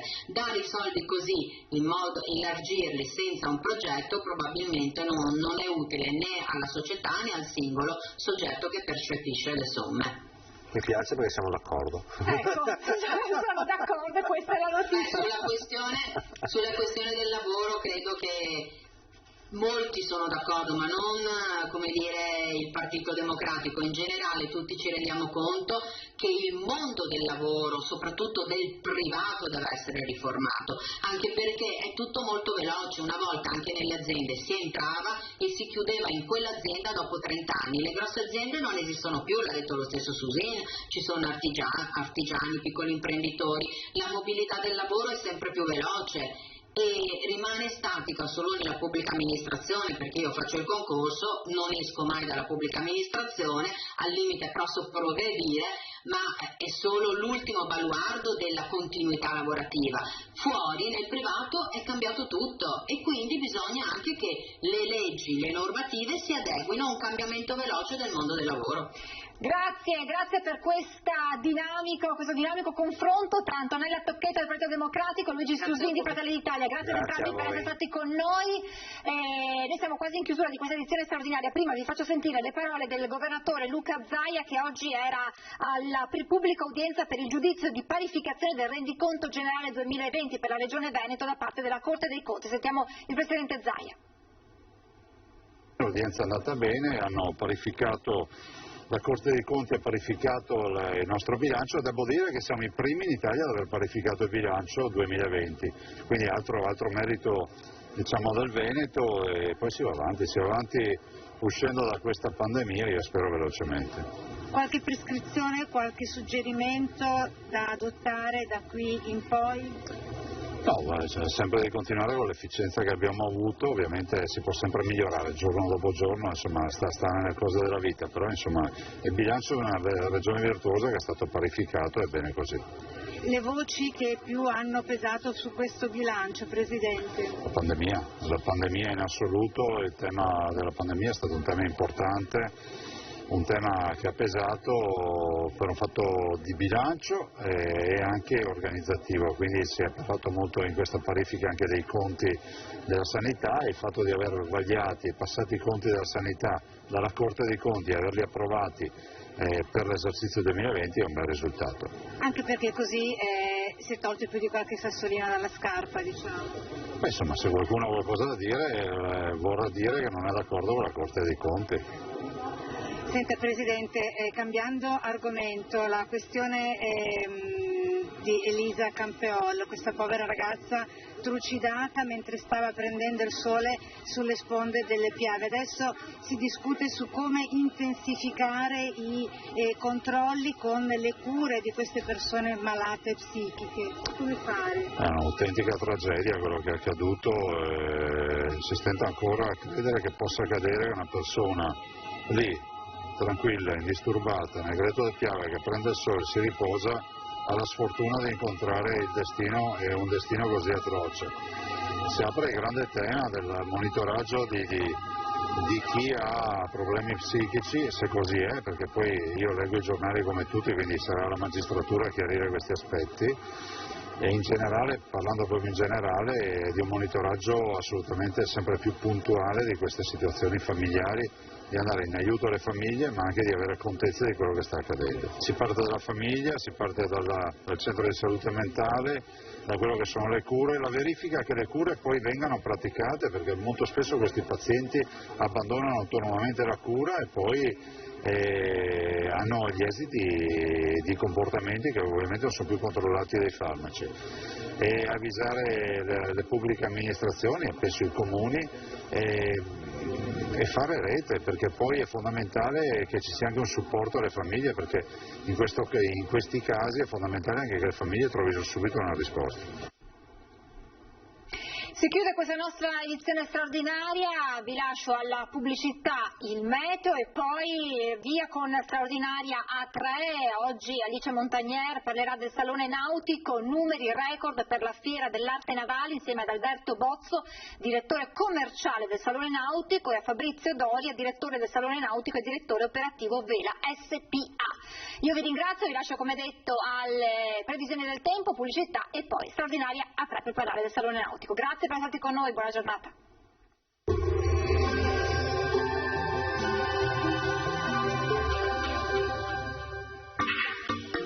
Tremonti, attrezzature e materiale per saldatura professionale a Montebelluna. Benvenuti al meteo. Anticiclone africano ancora ben saldo, sole prevalente, qualche temporale e clima caldo. Il dettaglio di venerdì 25 giugno. Sul Veneto tanto sole su tutti i settori della nostra regione. Il cielo sarà sgombro da nubi o al massimo con qualche locale velatura. Nella seconda metà della giornata su pedemontane e zone limitrofe nuvolosità in aumento con alcuni acquazzoni, specie verso sera. Temperature in lieve calo, ma la sensazione di acqua non accennerà a diminuire. minime tra 15 e 21 gradi, valori massimi invece tra i 26 e i 32 gradi all'incirca. Ci spostiamo ora sul Friuli Venezia Giulia, dove sarà soleggiato ovunque, cielo poco nuvoloso, non si escludono dei piovaschi sui rilievi. Temperature minime tra 15 e 19 gradi, massime sui 28-30 gradi. Infine ci spostiamo sul Trentino Alto Adige, dove sarà inizialmente soleggiato dappertutto, al pomeriggio occasionali temporali sui settori più settentrionali. Temperature minime intorno ai 13-15 gradi, massime infine sui 30-31 all'incirca. Dal meteo di Antena 3 per ora è tutto, grazie per l'attenzione e arrivederci.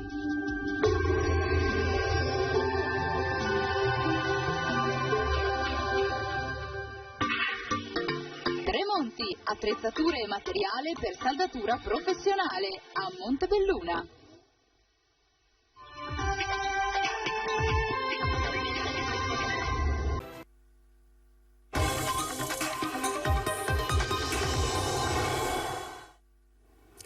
Ben ritrovati in diretta con Straordinaria A3, parliamo in questa oretta che passeremo insieme del Salone Nautico che si è svolto a Venezia dal 29 maggio al 6 giugno, un evento davvero importante, il primo salone, il primo evento nautico dell'anno, un'occasione per ridare in qualche modo a Venezia l'opportunità di dare sfoggio delle sue eccellenze. Ne parliamo insieme ai miei ospiti che vi presento subito. In studio con me Alberto Bozzo, direttore commerciale del Salone Nautico e direttore sviluppo mercati e vendite Vela SPA. Ben trovato. Ringrazio in collegamento Fabrizio Doria, direttore del Salone Nautico e direttore operativo di Vela SPA. Ben trovato anche a lei, Doria. Buongiorno a tutti, buongiorno. Allora, parto proprio da lei, Bozzo. 9 giorni di manifestazione, 220 barche, 160 espositori, 10.000 metri quadri di esposizione al coperto, 30.000 open air, 30.000 visitatori. Sono questi i numeri del Salone Nautico. Sì, sono questi che lei ha citato, i numeri del Salone Nautico, sono dei numeri che ci rendono assolutamente felici.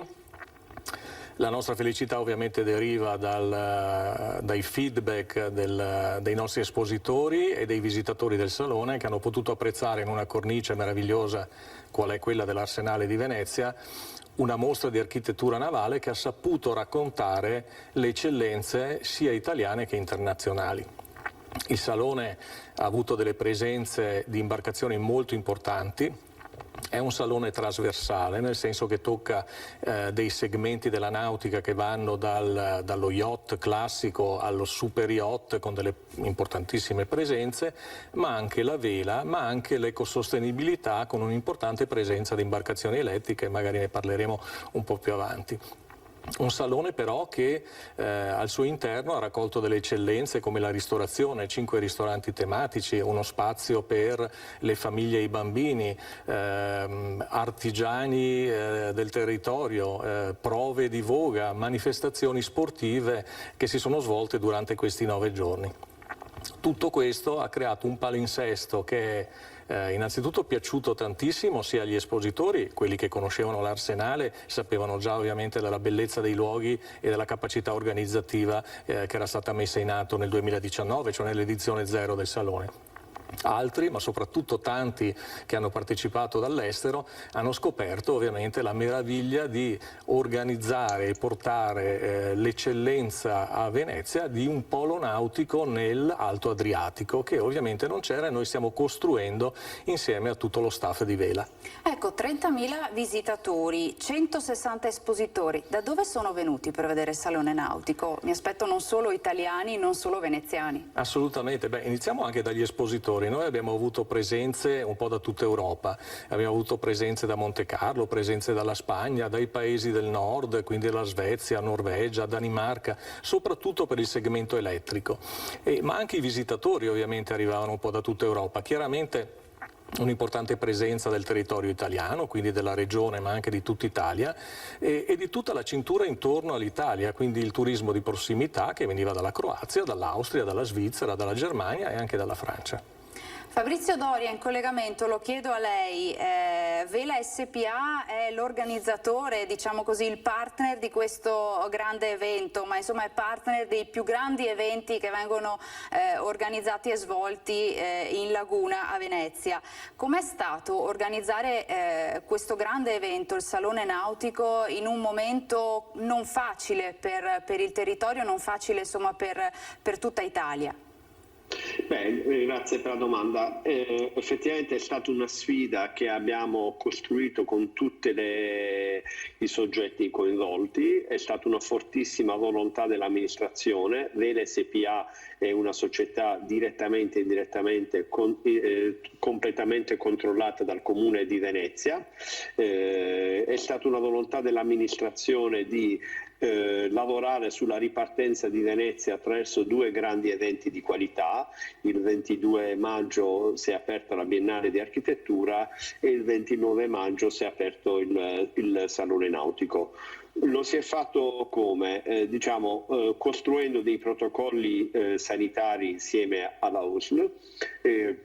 Quando noi parliamo di 30.000 visitatori è stato un obiettivo che abbiamo raggiunto attraverso il contingentamento degli stessi sui 9 giorni di manifestazione, e anche la durata della manifestazione è stata allargata nella sua estensione temporale, proprio per avere un accesso contingentato dei visitatori. Quindi noi facevamo entrare 500 visitatori l'ora, questo in tutte le giornate, sia come attraverso la vendita dei biglietti, sia come attraverso il cambio voucher degli ospiti, degli espositori.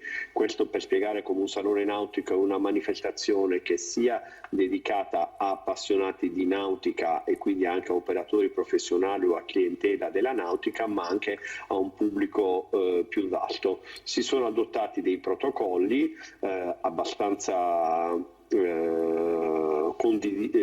assolutamente condivisi con le autorità competenti, gli stessi che abbiamo adottato con la Biennale, e tutto si è svolto in sicurezza.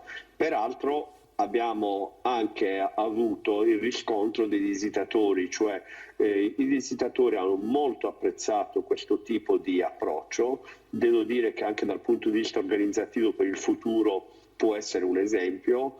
Banalmente, tra avere 10.000 persone la domenica e 1.000 il lunedì, averne 3.500 invece ogni giorno di manifestazione, sicuramente organizzativamente meglio, ma anche dal punto di vista esperienziale da parte del visitatore può godersi gli spazi, può avere un'esperienza di visita sicuramente più facile. Insomma, quindi la pandemia ci ha un po' insegnato anche un po' a ripensare i grandi eventi come ad esempio il Salone Nautico.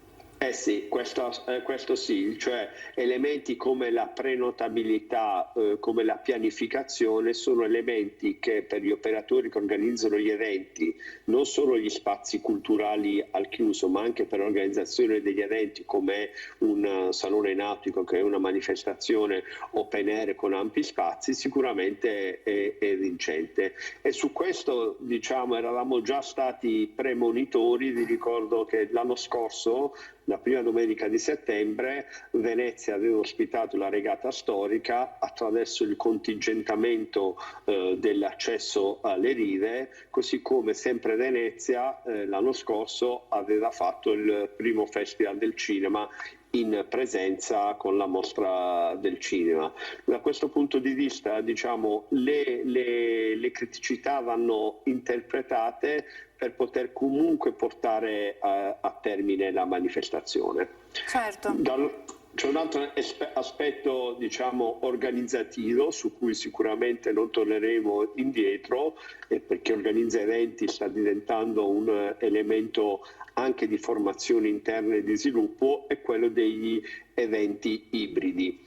Noi per esempio abbiamo mantenuto al Salone Nautico gli momenti di approfondimento dove i relatori erano gli unici persone in presenza, mentre il pubblico era collegato in streaming sia all'interno stesso del salone sia fuori dal salone. e questo è stato un elemento vincente. Sempre di più gli eventi hanno un elemento di presenza coniugato anche a un elemento di streaming, di mediaticità dello stesso, contestuale all'evento stesso. E così insomma ci si può aprire anche a più persone insomma, che vogliono partecipare in qualche modo, non in presenza, magari non riescono ad esserci, però con il collegamento oggi, e lo stiamo facendo anche durante la trasmissione, oggi è possibile. 0422 1628 332 è il numero per poterci chiamare in diretta. Alberto Bozzo, insomma abbiamo sentito un evento davvero inclusivo. Spesso quando si pensa alla nautica, all'arte navale, insomma si pensa a un settore un po' di nicchia, chiuso in se stesso. Non è stato così per il Salone Nautico, perché insomma abbiamo sentito tanti eventi, spettacoli, lo sport, lo spazio dedicato ai più piccoli, insomma davvero un evento che si è aperto alla città. Si è aperto assolutamente alla città, essendo un evento inclusivo a cui tutta la città ha partecipato. Un esempio su tutti gli artigiani, guide turistiche e commercianti della città, attraverso un programma coordinato dall'assessorato alle politiche del commercio, hanno messo a disposizione il loro savoir-faire con delle promozioni dedicate a tutti i visitatori del Salone Nautico. Parlando dei segmenti del Salone, le imbarcazioni presenti erano imbarcazioni, come dicevamo poc'anzi, dalla barca classica, diciamo, in vetroresina, oppure barca tradizionale in legno costruita dagli artigiani di Venezia, ma anche della regione e fuori regione. Avevamo imbarcazioni che arrivavano dal lago di Garda, imbarcazioni elettriche in legno, quindi di estrema qualità, per passare poi a yacht, super yacht, una grande presenza della vela. Più di 39 imbarcazioni a vela fino a 24 metri, per parlare poi dell'elettrico di cui parlavamo poc'anzi, appunto imbarcazioni che venivano sia dall'Italia che dall'estero, con delle eccellenze appunto anche a livello artigianale del territorio veneziano. Costruzioni tradizionali in legno con motorizzazioni elettriche, quindi costruite per la laguna per limitare ovviamente il moto ondoso, ovviamente nessun inquinamento essendo elettriche, e veramente costruite per un ambiente lagunare sia dal punto di vista della carena sia dal punto di vista dell'impatto anche visivo, tipicamente banalmente per passare sotto i ponti di Venezia. Una manifestazione che poi si è svolta in un'area, come diceva, di 30.000 metri quadri espositivi esterni in un bacino di 50.000 metri quadri d'acqua, in cui le zone tematiche erano appunto divise sulla costruzione di alcuni pontili di nuova costruzione, per la precisione 3 nuovi pontili di circa 96 metri lineari che ospitavano in maniera tematica questi segmenti di cui abbiamo parlato. I visitatori trovavano quindi delle aree di loro interesse e pertinenza e potevano soffermarsi in queste aree. All'interno degli spazi espositivi delle tese o delle nappe, che sono questi grandi, possiamo definirli hangar, ma parliamo ovviamente dei modelli costruttivi della Repubblica Serenissima, quindi delle strutture che hanno dai 500 ai 600 anni, avevamo collocato tutto quello che era l'accessoristica, l'indotto della nautica, quindi partendo dalle motorizzazioni all'arredamento, all'artigianato, all'esposizione di imbarcazioni degli artigiani del territorio. Quindi veramente un compendio di attività che si potevano fare durante il salone e approfondimenti che si potevano avere appunto a livello tematico, quindi uno spazio dove ognuno, il visitatore, poteva trovare veramente il piacere di trovare quello che stava cercando. E poi c'è un aspetto importante, il fatto di poterci essere, poter venire al Salone Nautico con la propria imbarcazione, per chi ovviamente la possiede, insomma, a sostegno del fatto che a Venezia i servizi anche da questo punto di vista ci sono. Assolutamente sì, questa è stata un'iniziativa ovviamente costruita in collaborazione con l'amministrazione comunale, con le 2 marine del centro storico, quindi Marina Certosa, che essenzialmente è di fronte al bacino dell'Arsenale di Venezia, e Marina Sant'Elena, che è adiacente ai luoghi ovviamente del bacino. L'approccio è stato veramente di far venire al Salone Nautico i visitatori in barca, una cosa unica, diciamo, per cui gli armatori che sono poi i primi clienti. Tipicamente il processo è: quando acquisto una barca, tipicamente dopo una serie di anni voglio acquistarne un'altra, quindi una clientela mirata che veniva in barca. Quello che offrivamo era che se arrivavano in barca in una di queste 2 marine, in permanenza di 1 notte fino a 3 notti era gratuito, quindi finanziavamo questa presenza. È stato veramente un exploit, centinaia di prenotazioni e quindi centinaia di clienti importanti che poi sono andati a dialogare con i nostri espositori, e da qui la soddisfazione del connubio tra queste 2 entità. Certo, davvero un'opportunità unica. Doria, poi il Salone, dobbiamo dire, è stato anche un volano straordinario per l'economia locale, perché ha dato davvero lavoro in un periodo non semplice, come dicevamo, a tantissime persone nell'organizzazione, per quanto riguarda gli hostess, la ristorazione, quindi davvero servizi di pulizia, ormeggiatori, quindi davvero ha dato lavoro a molte persone. Possiamo dire che Venezia è un po' tornata ad essere regina dei mari con questo grande evento? Beh, sicuramente lo possiamo dire, nel senso che l'organizzazione di un evento ha 2 fasi: ha una fase preparatoria, che è quella che vede la direzione commerciale e la direzione comunicativa costruire la manifestazione, e poi esiste una fase che è immediatamente prima della manifestazione, che è allestitiva, quindi la preparazione di tutti gli spazi che appunto prevedono la realizzazione dei pontili, degli allestimenti indoor e outdoor, e poi l'attivazione di tutta una serie di servizi.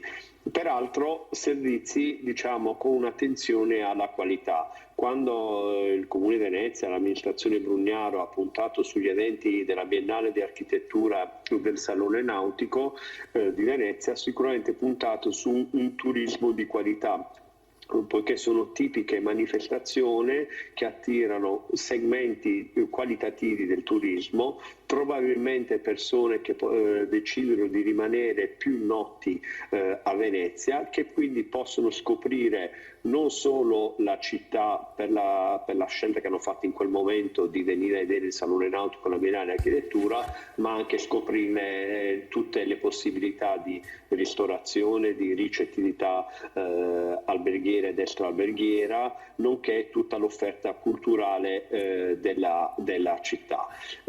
Ovviamente le grandi manifestazioni, Biennale e Salone, hanno anche, diciamo, un fortissimo valore comunicativo, e da questo punto di vista anche lo stesso Stato italiano e la stessa Regione Veneto ne hanno colto consapevolmente l'opportunità. Da qui la presenza di ministri, della Presidente del Senato all'apertura, il passaggio delle frecce, proprio perché non è un evento fine a se stesso, ha un fortissimo valore comunicativo nazionale ed internazionale. Come ha ricordato Bozzo, abbiamo avuto anche delle presenze significative dall'estero, in una situazione in cui la mobilità era comunque ancora limitata moltissimo a mobilità privata, però questi eventi ci portano a una ripartenza. È notizia di queste ore sugli organi di informazione della ripartenza di un volo su New York, un volo su Dubai, sull'aeroporto Marco Polo, di un transito nella giornata di ieri di 8.500 passeggeri, un progressivo ritorno alla normalità su quel segmento di turismo con un occhio alla qualità. Segno davvero che insomma c'era proprio il desiderio di ritornare un po' alla normalità, alla vita di tutti i giorni, a viaggiare, cosa che in questo anno e mezzo abbiamo dovuto purtroppo fare meno o addirittura non fare, no? Eh sì, ora c'è molta aspettativa da parte degli operatori e i primi segnali sono positivi attraverso l'introduzione del Green Pass. L'accelerazione che c'è stata sul tema delle vaccinazioni e su uno strumento unico di riconoscibilità delle persone vaccinate sicuramente aiuterà a una ripartenza in sicurezza. Da questo punto di vista si stanno, diciamo, proprio in questi giorni costruendo dei ulteriori protocolli sanitari in evoluzione rispetto ai precedenti. Sapete che qualche giorno fa il Ministero della Salute ha introdotto l'abolizione della mascherina obbligatoria nelle situazioni all'aperto, tranne in situazioni di assembramento. Da qui sicuramente anche nell'organizzazione degli eventi e delle manifestazioni ci aspettiamo delle ulteriori evoluzioni, ovviamente con delle linee guida da seguire, però la percezione anche di una volontà sia da parte degli operatori sia da parte dei visitatori di ripartire, ma di ripartire con delle regole ed in sicurezza. Gli operatori del turismo in tal senso stanno già lavorando, sostanzialmente gli operatori ti chiedono certezze sulle attività. Venezia sta avendo un progress continuo di nuovi eventi, è notizia di questi giorni che alcuni grossi eventi di moda arrivano in questa città. Vi è un fermento che ci porta a traguardare il mese di settembre con il ritorno di eventi importanti come la Mostra del Cinema dal 1° settembre all'11 settembre al Lido di Venezia, appunto la regata storica il 5 settembre, il 4 settembre il premio Campiello, tutta una serie di grandi eventi che danno quella visibilità, oltre a portare dei visitatori attenti nella città, ne danno anche una ribalta comunicativa in cui cresce, diciamo, l'interesse per una destinazione come Venezia e in generale come il Veneto e come l'Italia. Insomma, il calendario mi sembra di capire che si sta facendo via via sempre più ricco di eventi e manifestazioni. Alberto Bozzo, si parlava, no, di questo desiderio di ritorno alla normalità, insomma, di riprendere un po' la vita di tutti i giorni, e in qualche modo con il Salone Nautico si è riaffermata la barca come luogo intimo da godere in famiglia, luogo anche per le vacanze estive. La pandemia ci ha insegnato in qualche modo, ecco, anche a vivere in maniera distaccata dagli altri, in famiglia comunque, quindi la barca potrebbe essere gettonata per le vacanze quest'estate. Allora, più che gettonata, assolutamente gettonata. Se parliamo di quello che sta vivendo l'industria della nautica a 360 gradi, è un momento veramente importante, di crescita importante, direi ormai da più di 12-18 mesi. Il carnet d'ordini dei più importanti gruppi, ma in generale della nautica, perché quello che sto dicendo tocca poi anche le motorizzazioni, tocca l'accessoristica, sta vivendo un momento importante, tanto che diciamo, il carnet d'ordini di questi importanti gruppi della nautica porta un importante carnet, appunto, che arriva fino al 2022. Cioè, quindi oggi c'è molta domanda. C'è molta domanda, l'imbarcazione viene considerata a ragione un luogo sicuro, ma anche un luogo dove si può godere della propria intimità, cioè è una seconda casa. L'imbarcazione è una seconda casa, che sia essa piccola, media o grande, ci dà questa possibilità di essere liberi, di essere in una situazione di assoluto controllo. Le aziende appunto stanno beneficiando, tutto l'indotto della nautica sta beneficiando. Ricordiamo sempre che quando si parla di nautica si tende ad interpretare, come diceva lei, l'imbarcazione come certe volte una grande imbarcazione. Teniamo conto che all'interno di una grande imbarcazione c'è il savoir-faire tipicamente italiano dell'artigianato, dei tessuti, dell'arredamento, della motorizzazione, della tecnologia, dell'elettrico, quindi tantissimi settori che insieme hanno fatto e continuano a fare l'eccellenza dell'Italia e poi sfociano in questi meravigliosi prodotti in cui l'Italia eccelle a livello mondiale. Quindi è uno dei settori in cui davvero si respira il Made in Italy, anche perché le professionalità che intervengono in questo settore sono davvero molteplici. Possiamo dire un settore nautico in espansione, che insomma è in crescita e sta vivendo un po' un boom? Assolutamente sì, ecco, come dicevo, la crescita è veramente importante, ha un boom, diciamo, in generale come crescita e come ovviamente carnet d'ordine, ma è anche un settore in trasformazione, è un settore che sta adottando le tecnologie più moderne. Stiamo parlando per esempio delle tecnologie ecosostenibili dell'elettrico, che erano parte importante all'interno del Salone Nautico. ma anche le tecnologie legate all'artigianato, quindi l'artigianato e il livello di qualità del prodotto si ricava uno spazio sempre più importante, quindi avere un prodotto unico, un prodotto fatto in una qualche maniera a mano da un artigiano che lo rende unico, crea questa eccellenza, crea questo desiderio di qualità nell'acquirente e questo ovviamente si traduce in un carnet d'ordine, come si dicevamo, importante per le aziende. E i prodotti italiani in questo campo sono richiestissimi. Qual è il ruolo un po' delle aziende venete, italiane, insomma, soprattutto appunto quelle venete che sappiamo essere molto forti nella cantieristica navale? Allora, diciamo che in generale dobbiamo dire che veramente tutta l'Italia è coinvolta nella cantieristica, è coinvolta anche nell'indotto della nautica. Il Veneto ha un ruolo importantissimo, come lo ha sia il litorale, diciamo, adriatico che ionico, come lo ha la Sicilia, la Calabria, la Puglia.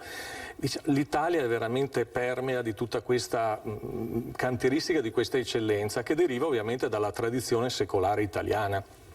Parliamo del Veneto, parliamo di questa tradizione che deriva poi dalla costruzione di imbarcazioni all'interno dell'arsenale di Venezia, della Repubblica Serenissima, all'interno del bacino acque dell'arsenale di Venezia si costruivano le imbarcazioni sia a livello commerciale che a livello militare. Riuscivano a sfornare un'imbarcazione di 45 metri al giorno, il che per quell'epoca era veramente un'eccellenza. L'Italia sta dando veramente il meglio di sé nella nautica in questo momento, ma volevo sottolineare la parte evolutiva, la parte di trasformazione che usa le nuove tecnologie. Il Veneto in primis, la Lombardia, ma anche tutto il centro Italia hanno delle aziende che stanno lavorando in maniera molto avanzata la tecnologia elettrica, la tecnologia dell'indotto dell'elettrico, cioè vuol dire piloti automatici, sistemi di ormeggio automatico e tutto quello che segue, diciamo, che è passato per l'industria dell'automotive, quindi per l'industria automobilistica, che oggi si sta applicando all'industria navale. E infatti so che c'è stata la prima regata elettrica, diciamo così, nel contesto del Salone Nautico. C'è stata la prima regata elettrica che abbiamo ospitato nel palinsesto del Salone Nautico, con una partecipazione di 34 imbarcazioni. Come dicevo, abbiamo imbarcazioni sia italiane che dall'estero. Questa e-regatta voleva dimostrare essenzialmente che non stiamo parlando di un futuro, parlavamo di imbarcazioni in produzione, queste imbarcazioni che venivano presentate e che si sono susseguite in 3 prove, la prova di agilità, la prova di durata della batteria e la prova di velocità estrema, erano imbarcazioni di produzione, cioè imbarcazioni acquistabili e fruibili, imbarcazioni per esempio che in alcuni casi possono dare un'autonomia, parliamo di imbarcazioni da diporto da 8-9 metri per andare uscire con la famiglia, un'autonomia di 8 ore per esempio. Quindi anche da questo punto di vista il mercato ha fatto grossissimi passi in avanti. Grossissimi passi in avanti. Insieme a questo al Salone Nautico abbiamo presentato quello che è l'infrastruttura, perché ovviamente l'imbarcazione elettrica non basta, quando parliamo di autonomia noi dobbiamo andare al distributore a fare il pieno. Questo distributore non è altro che una colonnina di ricarica o una palina, come un'azienda che era sponsor tecnico del Salone, presentava la palina, la classica palina di ormeggio delle imbarcazioni, che ovviamente presentava all'interno un plug, quindi una presa per ricaricare l'imbarcazione. 3 partner tecnici hanno mostrato il meglio delle ricariche presenti a livello internazionale oggi sul mercato, quindi 3 aziende di assoluto rilievo internazionale, perché la tecnologia e l'infrastruttura fa il successo, fa l'adozione delle nuove tecnologie. Quindi siamo stati veramente soddisfatti di questo showcase di tecnologia, sia dal punto di vista di imbarcazioni che di infrastruttura. Ecco, fa un po' strano, fa un po' sorridere l'idea di pensare di mettere in carica la barca, però effettivamente è l'evoluzione che va.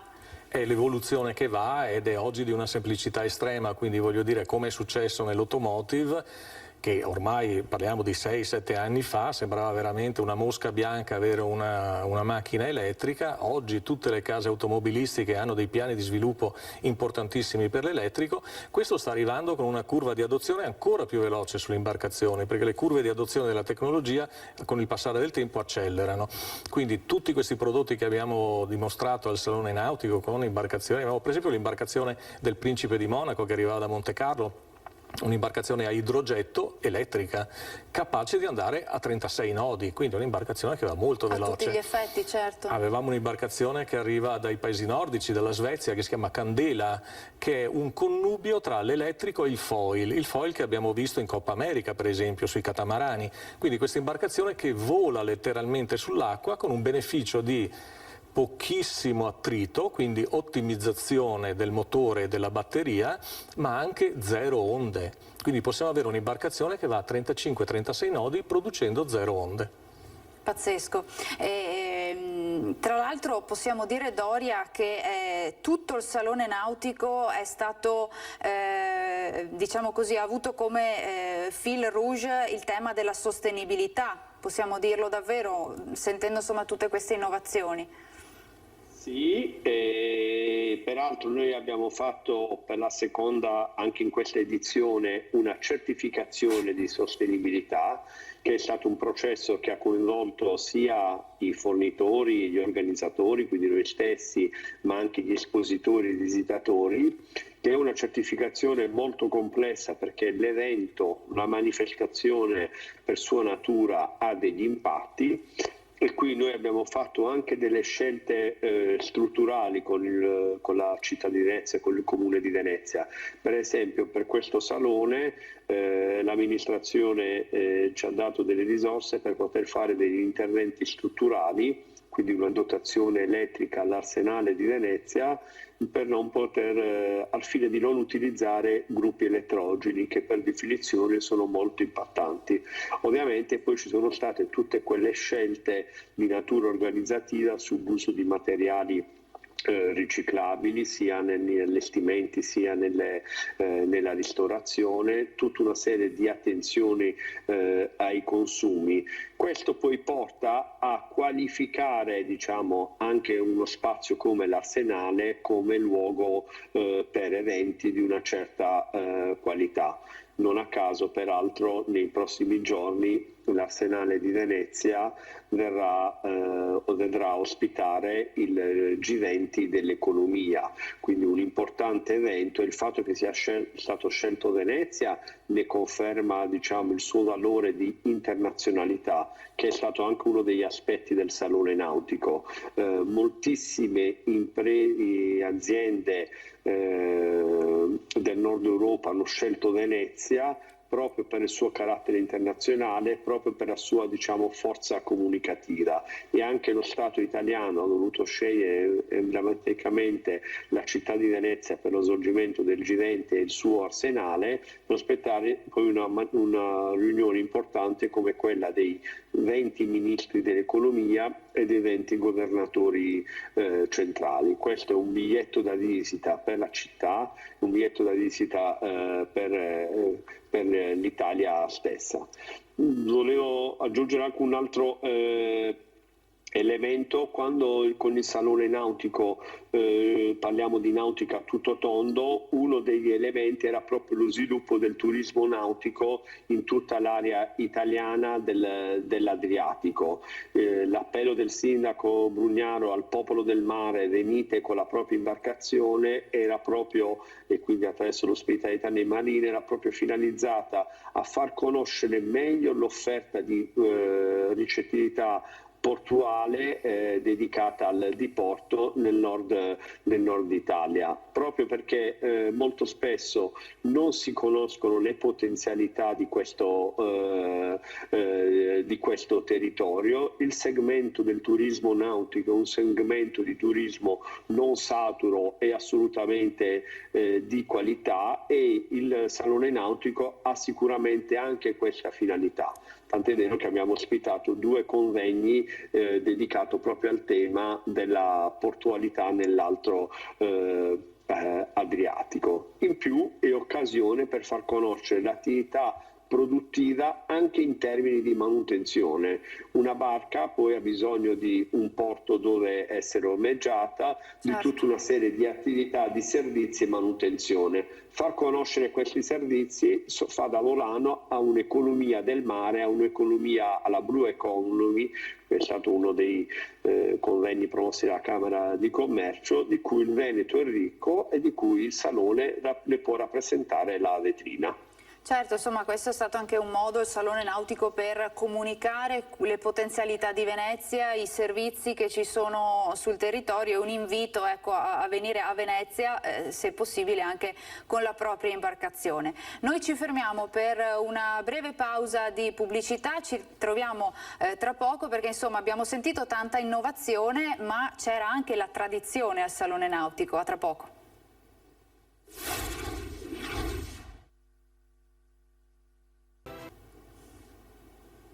Ben ritrovati in studio con Straordinaria A3, stiamo parlando del Salone Nautico che si è svolto a Venezia negli spazi dell'Arsenale dal 29 maggio al 6 giugno. Abbiamo detto tanta innovazione con la regata elettrica, le imbarcazioni elettriche, insomma tante innovazioni che strizzavano l'occhio alla sostenibilità ambientale, ma anche tanta tradizione, Alberto Bozzo, perché molto successo lo ha avuto lo stand dedicato alle imbarcazioni tradizionali veneziane, è così? Assolutamente sì, allora l'artigianato era presente in diversi padiglioni del Salone Nautico, più precisamente un'intera area era dedicata all'artigianato veneziano con CNA e Confartigianato, che presentavano appunto le imbarcazioni tipiche veneziane dei maestri d'ascia. Sapete, a Venezia si costruiscono ancora presso gli squeri, ce ne sono 3, le gondole, che ovviamente famosissime, che sono un'opera d'arte, ma si costruisce anche tutto quello che va intorno a questo tipo di imbarcazioni, quindi dalle forcole, gli scalmi appunto dove vengono appoggiati i remi per vogare, gli stessi remi, gli stessi parecci così definiti, cioè l'abbellimento delle imbarcazioni intagliate in legno, decorate a foglia d'oro, eccetera eccetera. Devo dire che veramente questa parte espositiva ha raccolto veramente tantissimo interesse sia da parte dei più piccoli ma dalla parte dei visitatori anche stranieri, che hanno potuto poi dialogare con i nostri artigiani. In un altro padiglione, sempre gli artigiani veneziani, quando parlavamo dell'indotto della nautica, presentavano tutti i complementi d'arredo, quindi dai tessuti per arredare le imbarcazioni, alle parti lignee, quindi piccole opere d'arte che diventavano vassoi o complementi dell'imbarcazione, e questi artigiani, appunto alcuni di loro, avevano preso in licenza il marchio Venezia 1600, ricordiamo che siamo nell'anno dei 1600 anni di Venezia, e quindi la loro eccellenza si trasferiva anche in alcuni oggetti che erano dedicati al 1600° anniversario della città di Venezia. Un modo per tenere viva in qualche modo anche quell'artigianalità di quei mestieri che stanno un po' scomparendo a Venezia. Sì, e soprattutto direi ispirare i giovani, perché sono veramente dei mestieri che arricchiscono dal punto di vista veramente interiore, ma anche dal punto di vista ovviamente economico. Quando parlavamo dell'unicità dei prodotti, della domanda di prodotti di qualità, è una verità, è un'assoluta verità.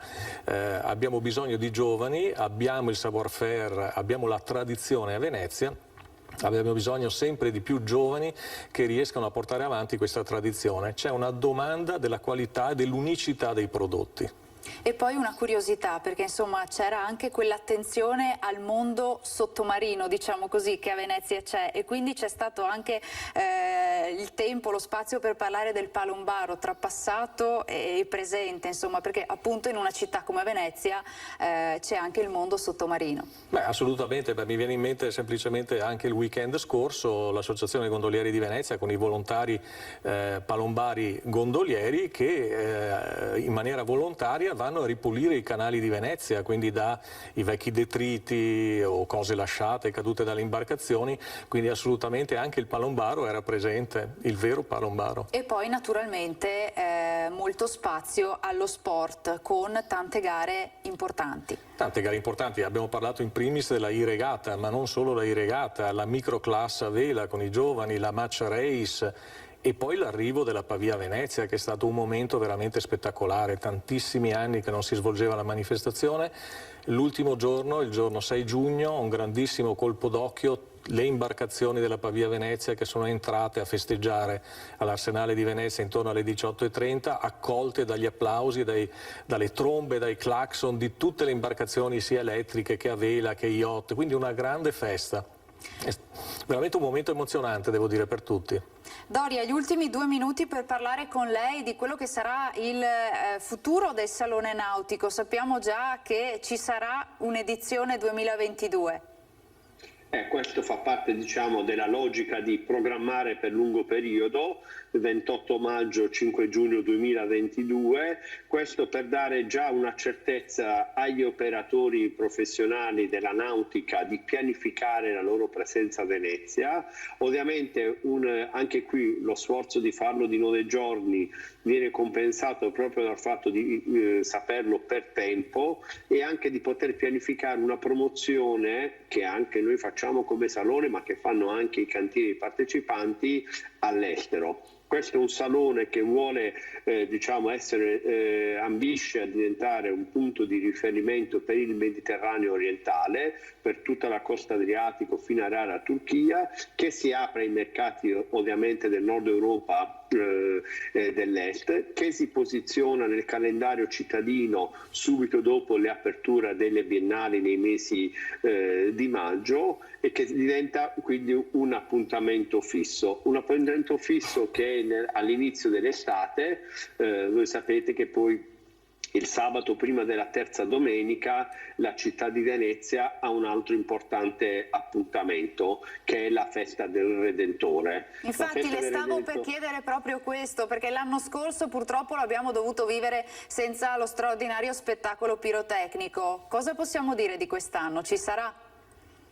Allora, la volontà di tutti è quello di fare lo spettacolo pirotecnico. Il sindaco insieme alla società Vele e a tutte le autorità competenti stiamo lavorando assiduamente per poterlo costruire secondo dei protocolli di sicurezza. La situazione è in continua evoluzione, però ci fa molto ben sperare. Per noi l'obiettivo è di poter riproporre lo spettacolo pirotecnico che normalmente accompagna la notte famosissima, così come si chiama, alle ore 23:30. È un obiettivo raggiungibile su cui ci lavoriamo. Ovviamente man mano che costruiamo i protocolli li stiamo rendendo edotti. Sicuramente sarà una manifestazione contingentata, sicuramente avremo il tema di mantenere il distanziamento nelle situazioni in cui ci possono essere degli assembramenti, ma oggi e l'esperienza del Salone lo conferma, sono tutte situazioni in cui anche il visitatore, anche il turismo, anche il cittadino è abituato. Prenotare, muoversi per tempo, adottare delle misure. Tra non fare e fare in sicurezza, la scelta è sicuramente quello di fare in sicurezza. Grazie Doria, allora ci diamo appuntamento al Redentore il mese prossimo, insomma, perché speriamo tutti che possa tornare ad essere una grande manifestazione come è sempre stata a Venezia. Il tempo a nostra disposizione è finito, io ringrazio Fabrizio Doria in collegamento, direttore del Salone Nautico, ringrazio Alberto Bozzo qui con me, direttore commerciale del Salone Nautico e direttore dello sviluppo mercati e vendite di Vela SPA, grazie davvero. Grazie e ci lasciamo con le bellissime immagini riassuntive, diciamo così, del Salone Nautico con questo arrivederci al 2022. Grazie a voi per averci seguito e buon proseguimento di giornata.